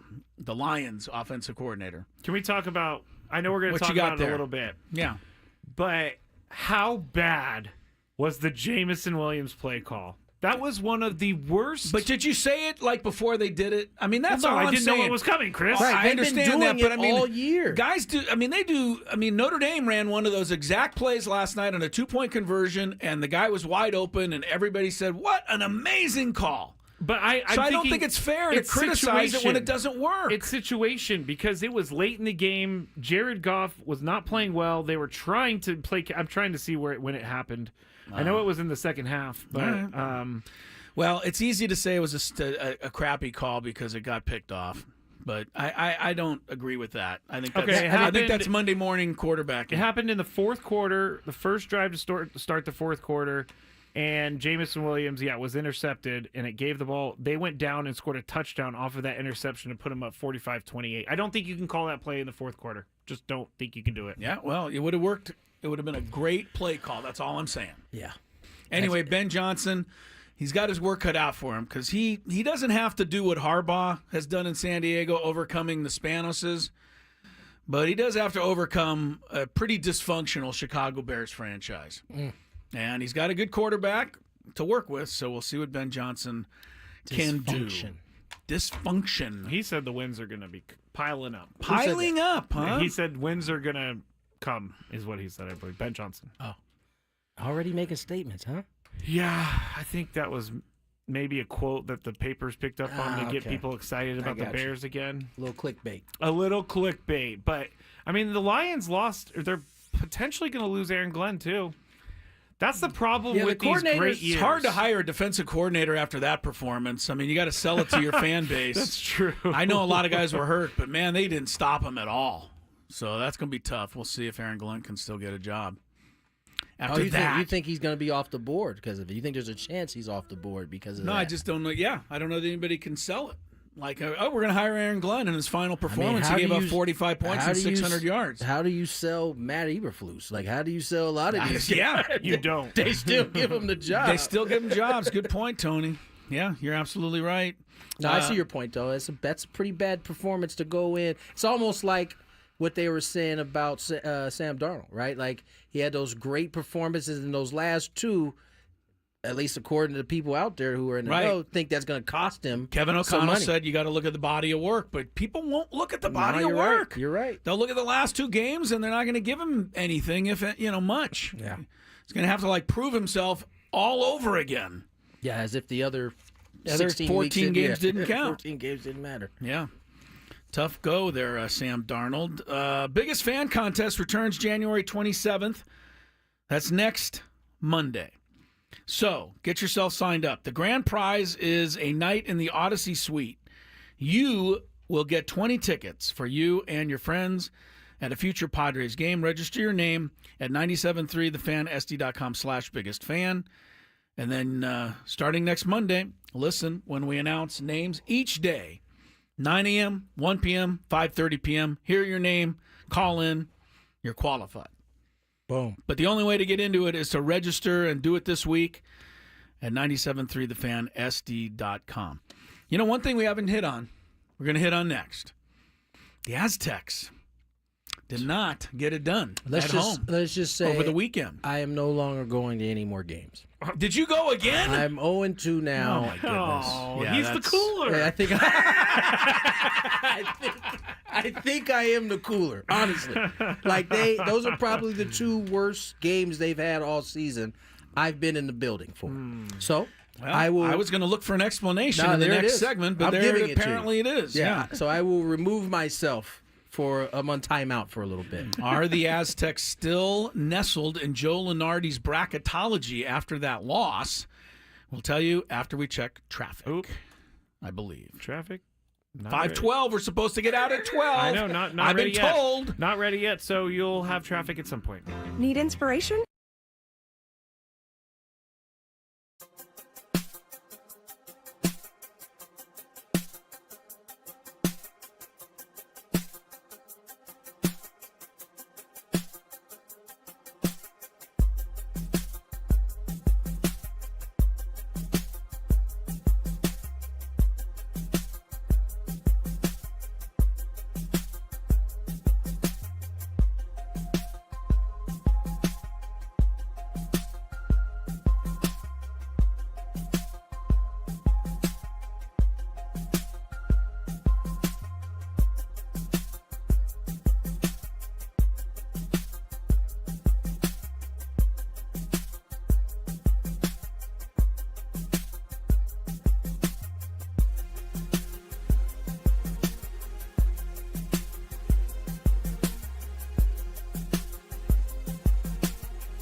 Matt Skraby. Tony's step out and take care of some stuff. Yeah. So we'll take care of him. Yes. Now we can really complain about the Padre thing. Oh, without yeah. him, This is what we've been waiting for. Yeah, without him getting back and go, oh, it's okay. Tony, we're just kidding. We're just kidding. You know, the Aztecs lost the other day. Did to UNLV. Got beat, I'm going to say fairly soundly. I mean, I think the final score was 10, 11 points or whatever, but they were really never in the game. They were down early. Try as they may in the second half, they could not get back in it. And, so a lot of, look, Aztec fans, I've said this all along. This team has done so much in the last decade here that if you're going to give me one off season, I'm going to be willing to take it. But I also want to say, and right now they're 4-3, okay? So New Mexico's on top. Utah State both have one loss. Colorado State, UNLV have 2. And then Boise State, the Aztecs have 3. Now, the Aztecs beat Boise State, beat Colorado State, but they lost to the other 3 teams, New Mexico, Utah State, and UNLV. And 2 of them are at home, which is what we're not used to here, but it happened. Here's my thing. First of all, we've never had Reese Waters back. So that was something they were counting on to kind of be the one guy to lead the way and, be somebody you could count on. Miles Byrd has stepped up big time, but he had a cold shooting. I think he was 0 for 7 in the first half yesterday, and by the time he got going, it was too late. Anyway, I know that, some of you Aztec fans might be a little frustrated because they're not doing what they, normally do, win at home, etc., right at the top of the conference. But don't ever give up on a Brian Dutcher team. We've said this, and we've experienced this many times. They normally tend to play their best in February and in March. And I'm telling you, this is a really young Aztec team that I think peaked at the beginning, beating Houston, beating Creighton, winning games that, put them way ahead of the pace that I think they had laid out. Got everybody so excited. Come back to earth a little bit, but I'm not ready to give up on this team yet. And Joe Lunardi isn't either. He still has them in the bracket. Nice. Good job, Joe. Number 10 seed. Now they're the how did they word this? I want to get this right. They're in the last 4 buys in. So they don't have to play one of those first round 6-11 games, where so they're in the tournament right now. The first 4. The first 4, thank you, Scrib. So they're ahead of that, but yeah, they probably don't have a lot more room for error. But then again, if you look at their schedule, Utah State on the road, that's the one big one that's left. UNLV now on the road. Everybody else is at home or, one of the bottom feeders in the league. So I'm not ready to I can't give up on Brian Dutcher. And you know what? If they don't make it this year, would you trade anything that's happened the last 2 years in? You can't. No. They were in the final game. Yeah.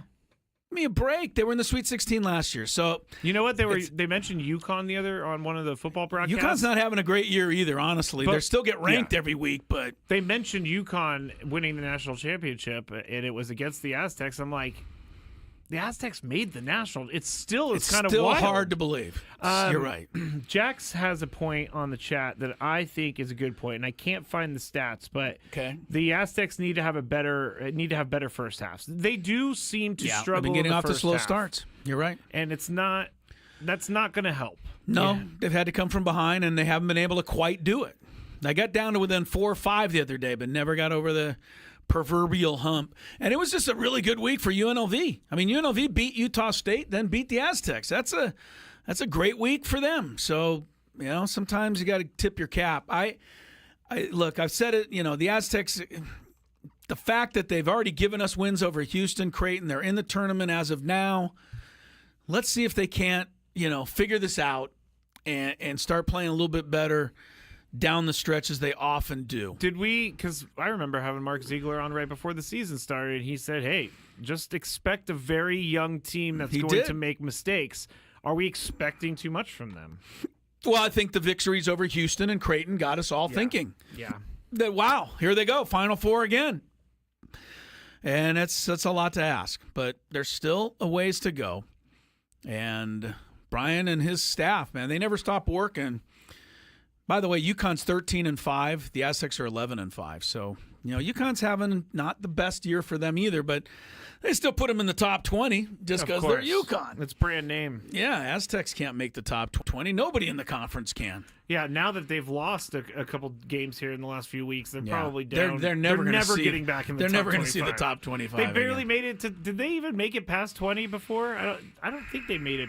They might have hit 19 after that win over 19. Houston. 19 always seems to be a high water mark for Aztec basketball.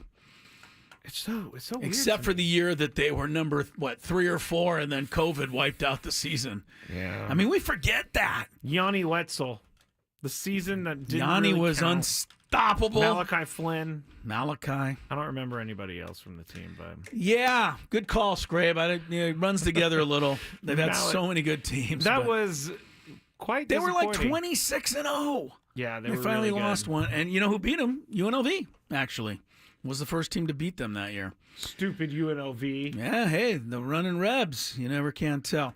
One other quick note: if you missed it in the middle of the night last night, I didn't because I'm one of these tennis wackos. Yes. But anytime you have a match between Alcaraz and Djokovic, you got to watch if you're any kind of tennis fan.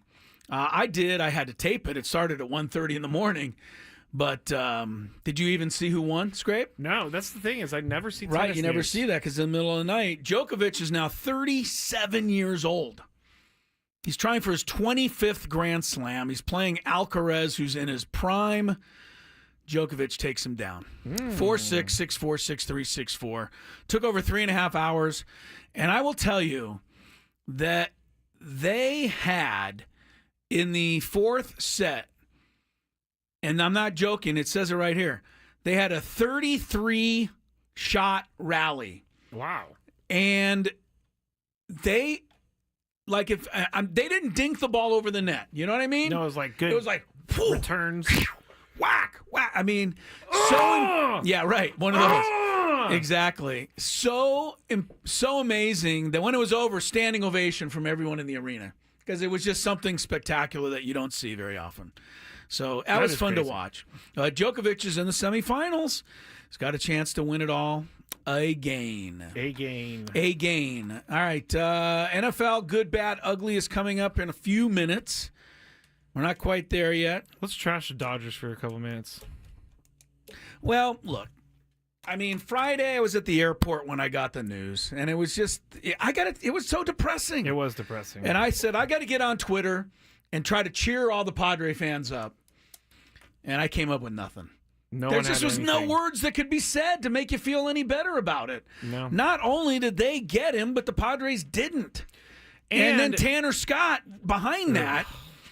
I mean, what are you supposed to say? You're just basically lying if you're saying, "Oh, it's okay, it's no big deal." Yeah, you're lying if you say that. I was on my own in this room on Friday because Sam and Tony were like, they didn't seem to care. No, they did care. Obviously, they cared because it is a big deal.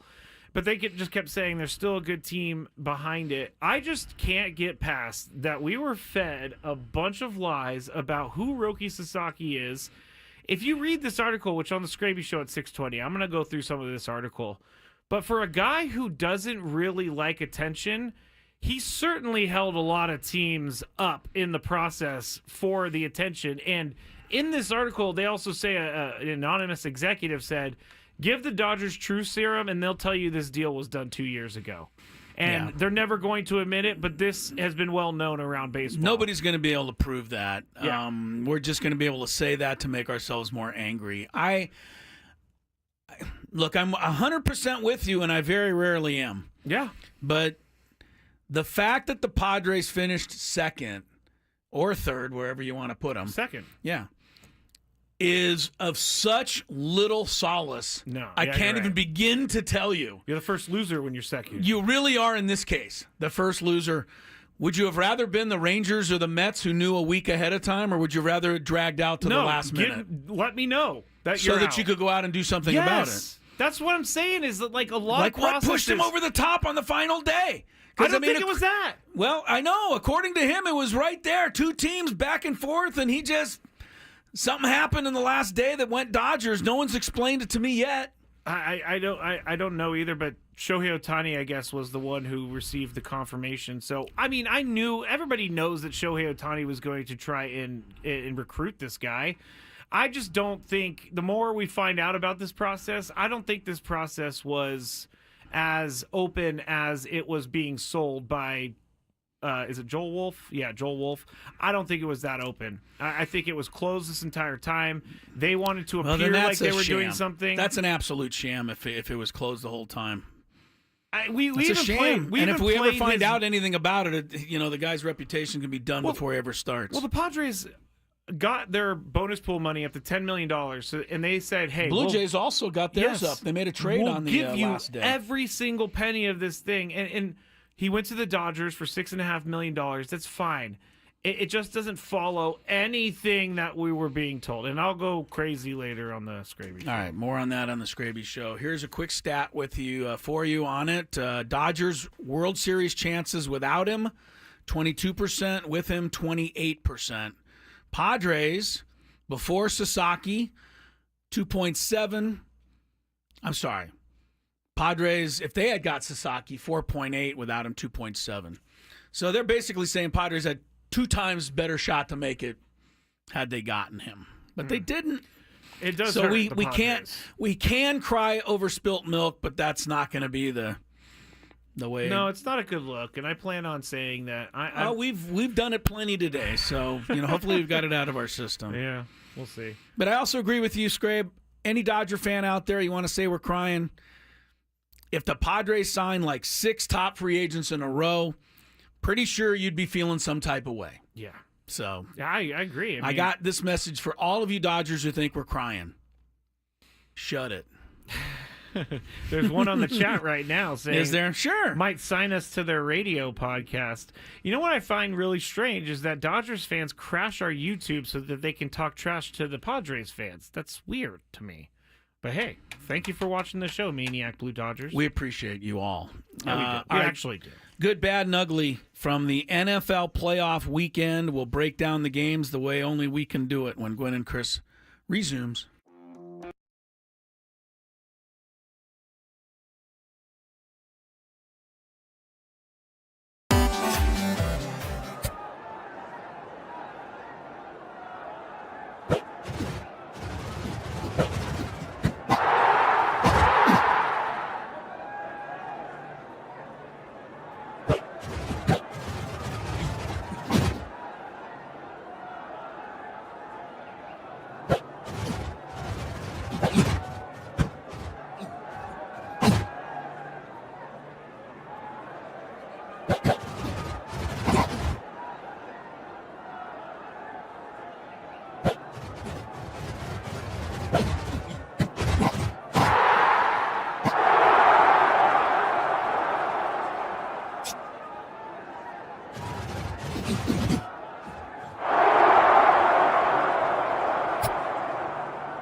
This Tuesday, Tony taking care of a couple of quick things, so we're wrapping things up for him. Back tomorrow, full 4-hour show, 2 o'clock. Tomorrow, Skraby has the Chronicles coming up after our show at 6 p.m. tonight. So stick around for that. NFL playoffs this weekend, 4 games. I love this weekend. I watched all 4 games. The team I wanted to win did not win any of the games. Team I wanted to win committed 10 turnovers. The teams I rooted against committed none. So it was that kind of weekend. You want to check traffic before you go to the highlights? Or the good, bad, and ugly? From the 855 Get Ross Traffic Center, protecting San Diego after accidents or injury, here's Kelly Danick. Got a few problems here, guys. Crash on the Sorrento Valley Road off-ramp, northbound 5. Looks like lanes partially blocked. Also, westbound 52 at the South 5 connector ramp collision. Southbound side of the 805, stalled vehicle before the 52. That is partially in the fast lane and in the South Bay, southbound side of the 805, right before the 905. We have reports stalled car in the Center Divide. In the North County, collision in the clearing stage, eastbound side of the 78, just before Mar Vista. That is over the right shoulder. I'm Kelly Danick with Gwynn and Chris, San Diego's #1 sports station, 97.3 The Fan.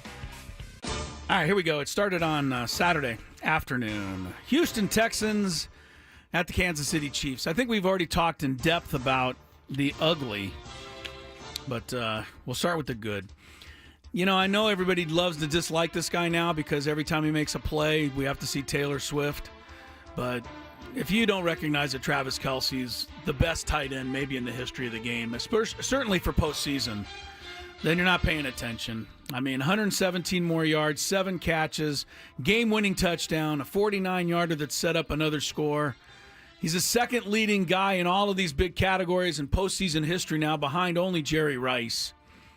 He shows up every time. Whether you want him to or not. When you're mentioned with Jerry Rice, you're doing lots right. And the other thing is, I think it was Aikman who mentioned it on the winning TD. How is he always wide open? I don't know. Everybody got to know that he's, the guy. Yeah. And he's standing by himself. Always is. In the end zone. So I had to go Kelce good. Bad. This is the overlooked part of the game. We did mention it earlier. The special teams for the Texans was abysmal. The opening kickoff return went 60-some-odd yards, set up a score. Then they missed a field goal. Then they missed an extra point. That would have tied the game, by the way, that extra point. Yeah. And then they had the extra point blocked when they needed to score to keep their hopes alive. Or not the extra point, the field goal blocked. It was just a total mess. And proof that if you don't have special teams, your offense and defense can dominate and you can still lose.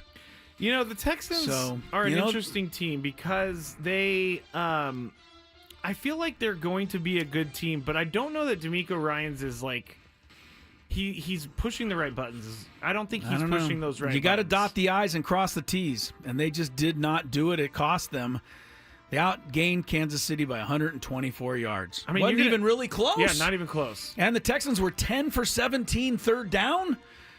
KC was only 4 for 11. Everything went the Texans' way except the special teams. And then the ugly, we've kicked it around so much, but the ref calls did not like. So, let's move on. Hopefully, if Kansas City's going to win this weekend over Buffalo, let it be without any controversy. That would be my hope for that. One other thing from the Chiefs game. You look at the official statistics. Our guy, Matt Ariza, had 1 carry in the game for minus 18 yards. Did he take the snap and then go down? Yes, he took the snap and ran out of the end zone. That also, on a 9.5-point spread, gave the Chiefs the win by 9. Wow. So all of the Las Vegas money changed hands on that intentional safety that they really didn't need to take. I didn't even realize that. I turned the game off at that point. Well, yeah, it was 23-12 was going to be the final. And they took the intentional safety. They didn't need to. They were going to win anyway. Just let Ariza punt the ball. There was only 15 seconds left or something. I wonder how many times that so weird. Like a coach knows and is like, hey, we could really do some damage here. Yes, but in this case, he gave the win to the Houston bettors, not the Kansas City bettors. Hey, at least they won something. He hurt his own side. That's true. All right. Next on the good, bad, and ugly, the Washington Commanders. And I mentioned this earlier. There's only been 2 road victories in the playoffs this year so far, and both of them by Washington. It's impressive. 45-31. Here's my good. Dan Quinn got it. Because I think he's changed the way coaches from now on are going to go on 4th down. I just don't think anybody's going to be stupid enough to fall for a short field goal. You don't need to. No. Remember, if you have 2 possessions at the 10-yard line and you kick the field goal both times, you got 6 points. But if you go for it both times, you only need to make it once to have 7 points. It just makes more sense. And he went 4 times and made 3. The only one they didn't make was when they ran Mariota behind the line. Oh, that was awful. Yeah, that didn't work out too well. That was awful. But every time they put the ball in Jaden Daniels' hands, they converted it. Well, yeah, when you have Jaden Daniels, too, it makes it easier to call a play on 4th down. The Eagles have Hurts. Casey's got Mahomes. Jaden Daniels is like, he's Lamar Jackson light.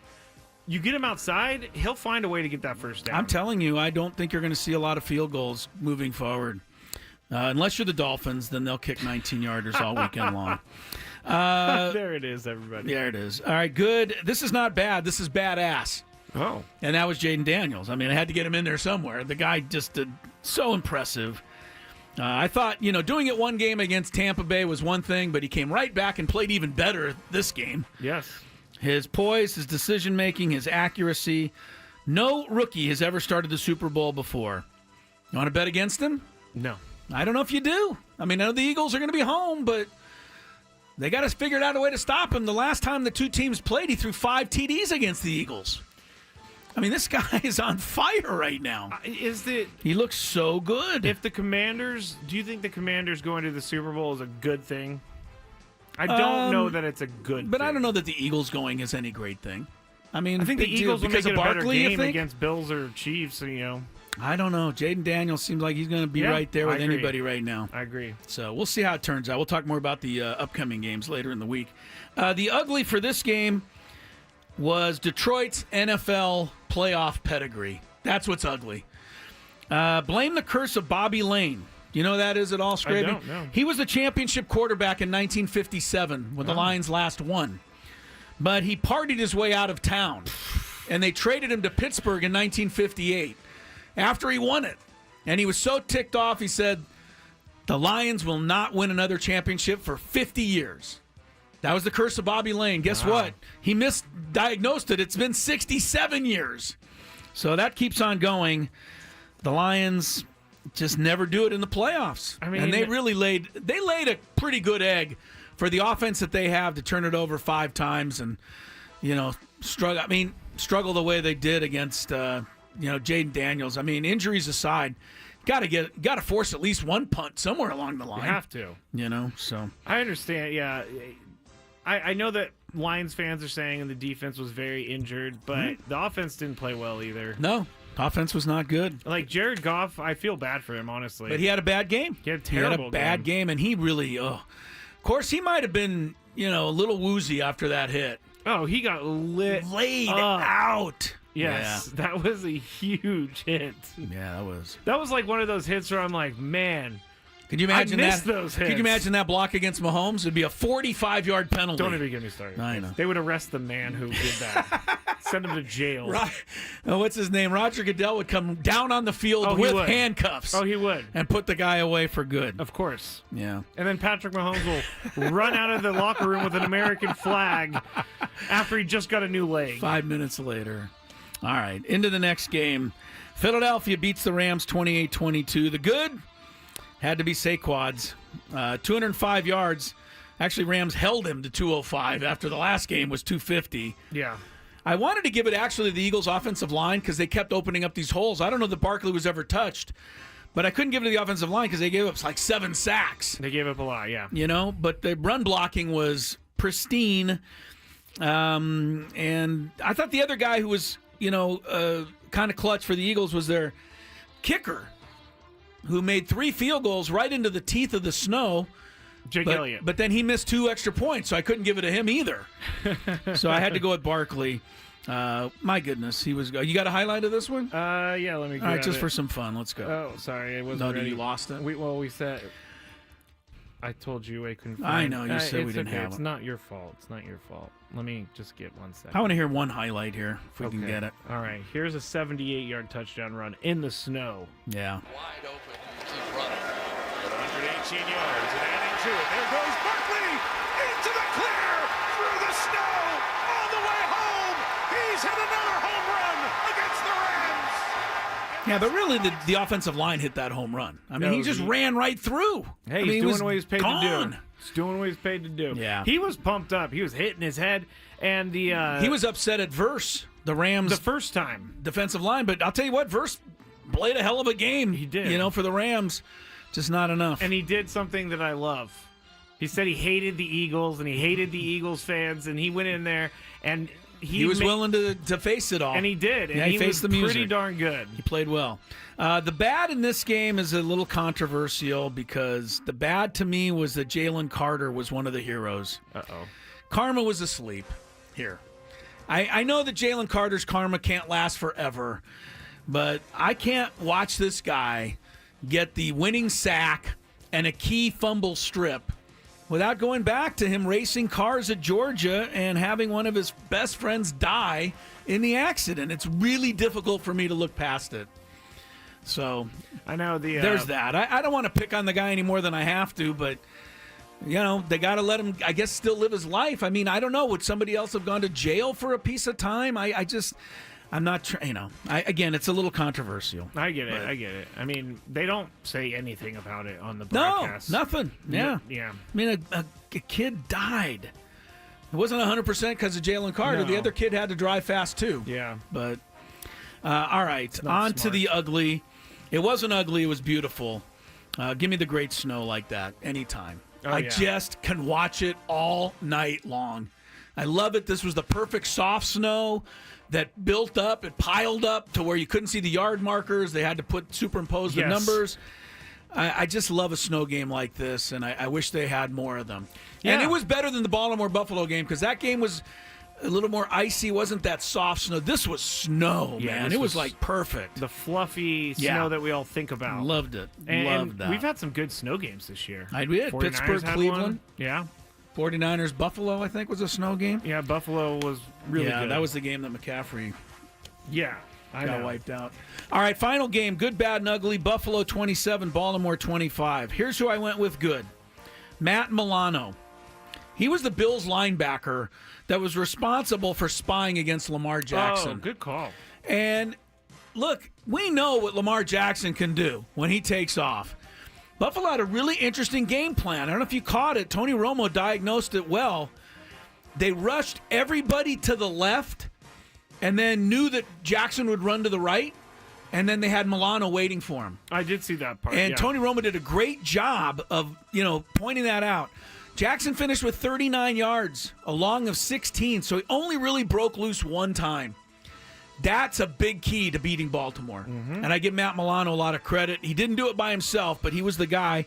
He was also the guy that tipped away the first 2-point conversion, which would have tied the game at 21, and that would have changed how the finish was entirely. Yeah. So Matt Milano, big game. That's a good call because he was very good. No one has really covered Lamar like that this year. No, I mean he can almost outrun everybody every time. Are we when we start talking? I mean, I know the birds are already chirping about Lamar not winning the big game, but I mean it's true. He's not winning the big game. No, he's been to the second round 4 times, and he's lost every time. And it does suck because Mark Andrews had a big part in why they lost that game, but it's not Lamar's fault. Lamar could have put the ball in better in that 2-point conversion. Yeah, well, Mark Andrews is certainly the bad, and we talked about it before. Not trying to pile on, but you're a professional tight end, a Pro Bowler at that. You got to make the play.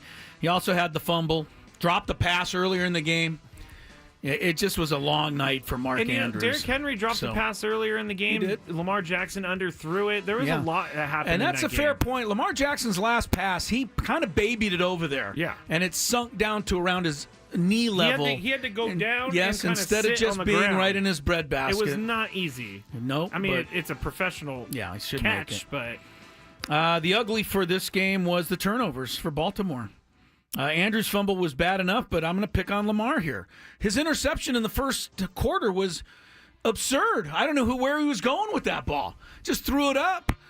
And then I thought his fumble, Damar Hamlin had him by the left leg. Mm-hmm. That's all. You got to go down. Just get down or get out of the tackle. Hold the ball a little stronger. Yeah. He let it slip out of his hand. The guy, was it Von Miller, raced down the other end of the field. You can't fumble that one. Yeah.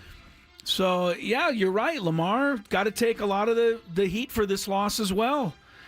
I mean, I thought I picked Baltimore because I thought no way Lamar Jackson can be stopped. Guess what? They stopped him. I also not entirely, but enough. Derrick Henry was the addition. I mean, he's going to be back next year, but this was a year that I think that the Ravens could have won the Super Bowl if they would have just. Derrick Henry 84 yards. Justice Hill was almost as good as Derrick Henry, maybe better. Rashad Bateman made a couple of catches, likely. I don't know how Baltimore didn't win this game, but Josh Allen, good for him, man, because if they had lost this game, right, it would have been 3 straight years that the Bills lose at home in the divisional playoff. So, this game, Josh Allen had to have this one. I didn't actually really I wanted both of them to win this game because I wanted to see them do some good things, but Josh Allen, if he wins the Super Bowl or if he at least goes to the Super Bowl, I'll be cheering for him. Well, he'll get a shot at Mahomes again. And we know how that's turned out for him in the past. When I drove up to Northern California over the Christmas break, I wanted to, because Josh Allen's from a town called Firebaugh, and it's like on the drive up there, and there's one sign for it, and I almost went to Fireball, Chris, just to say I went to Fireball, but I didn't. So next time, going to Fireball. Maybe if he makes the Super Bowl, the University of Wyoming will increase the presence of Josh Allen in their athletic department. That's true. You have to look around to try to find the guy. I'm like, come on, it's Josh Allen. Who else did you have? Shouldn't it be named Josh Allen Stadium? Yes, it should be Josh Allen, campus. It should be Josh Allen locker room, Josh Allen practice field, Josh Allen everything. Yeah. They barely even have a They picture had one of little him. statue with a Bills jersey on. And then they had one picture of him shaking hands with. I got to see this statue. Yeah, it's kind of wimpy. Honestly, it's not very impressive. Let me see. Look at the Josh Allen statue in the Wyoming athletic department if you can find it. Is it either him? that or he had the Wyoming uniform on? Actually, he didn't even have a Bills uniform on. I was gonna say because he. Yeah, no, he has a Wyoming uniform on. Yeah, it's not impressive. I don't. I'll try to find it tonight. Come on, Cowboys. Yeah, I mean you gotta take care of the biggest stars that your school's ever seen. He's the whole thing, Josh Allen. Anyway, all right. All right, the championship games are coming up. We will have some fun facts and figures about those championship games on the show tomorrow. Ooh, you know how I like to facts do. and Yeah, figures. I do that kind of fun stuff. We'll look back, stuff like this. The Commanders are trying to become only the third number 6 seed ever to make the Super Bowl. The only two. Pittsburgh in 2005, which won the Super Bowl over Seattle, and Green Bay in 2010, they lost the Super Bowl to... Oh, no, they won also. Was that the Aaron Rodgers one? Yes, they beat Pittsburgh. So those are the only 2 6 seeds that have ever made it. They both won. Washington's trying to get there, be the third. Anyway, fun stuff like that. We'll have it for you on the tomorrow. Congratulations again, Ichiro, CC Sabathia, Billy Wagner into the Hall of Fame. I got 30 seconds left to vote for Garvey again. He got overlooked by Dave Parker and Dick Allen, who were good choices, but somebody explained to me what Garvey did not do in terms of getting into the Hall of Fame. Win his Senate seat. Yeah, well, I don't know. I don't think that has anything to do with this. Did he? I don't know if he won or lost, honestly. He lost. Okay. All right, Skraby's Chronicles are next. Tony's going to be back tomorrow, 2 o'clock, 2 to 6, 4 hours. We'll see you then. Stay around, everyone. And We got stop some stuff setting to talk fires about. out there, please. Yeah, that's true. Take care of our city right now. Yeah. Thank you very much.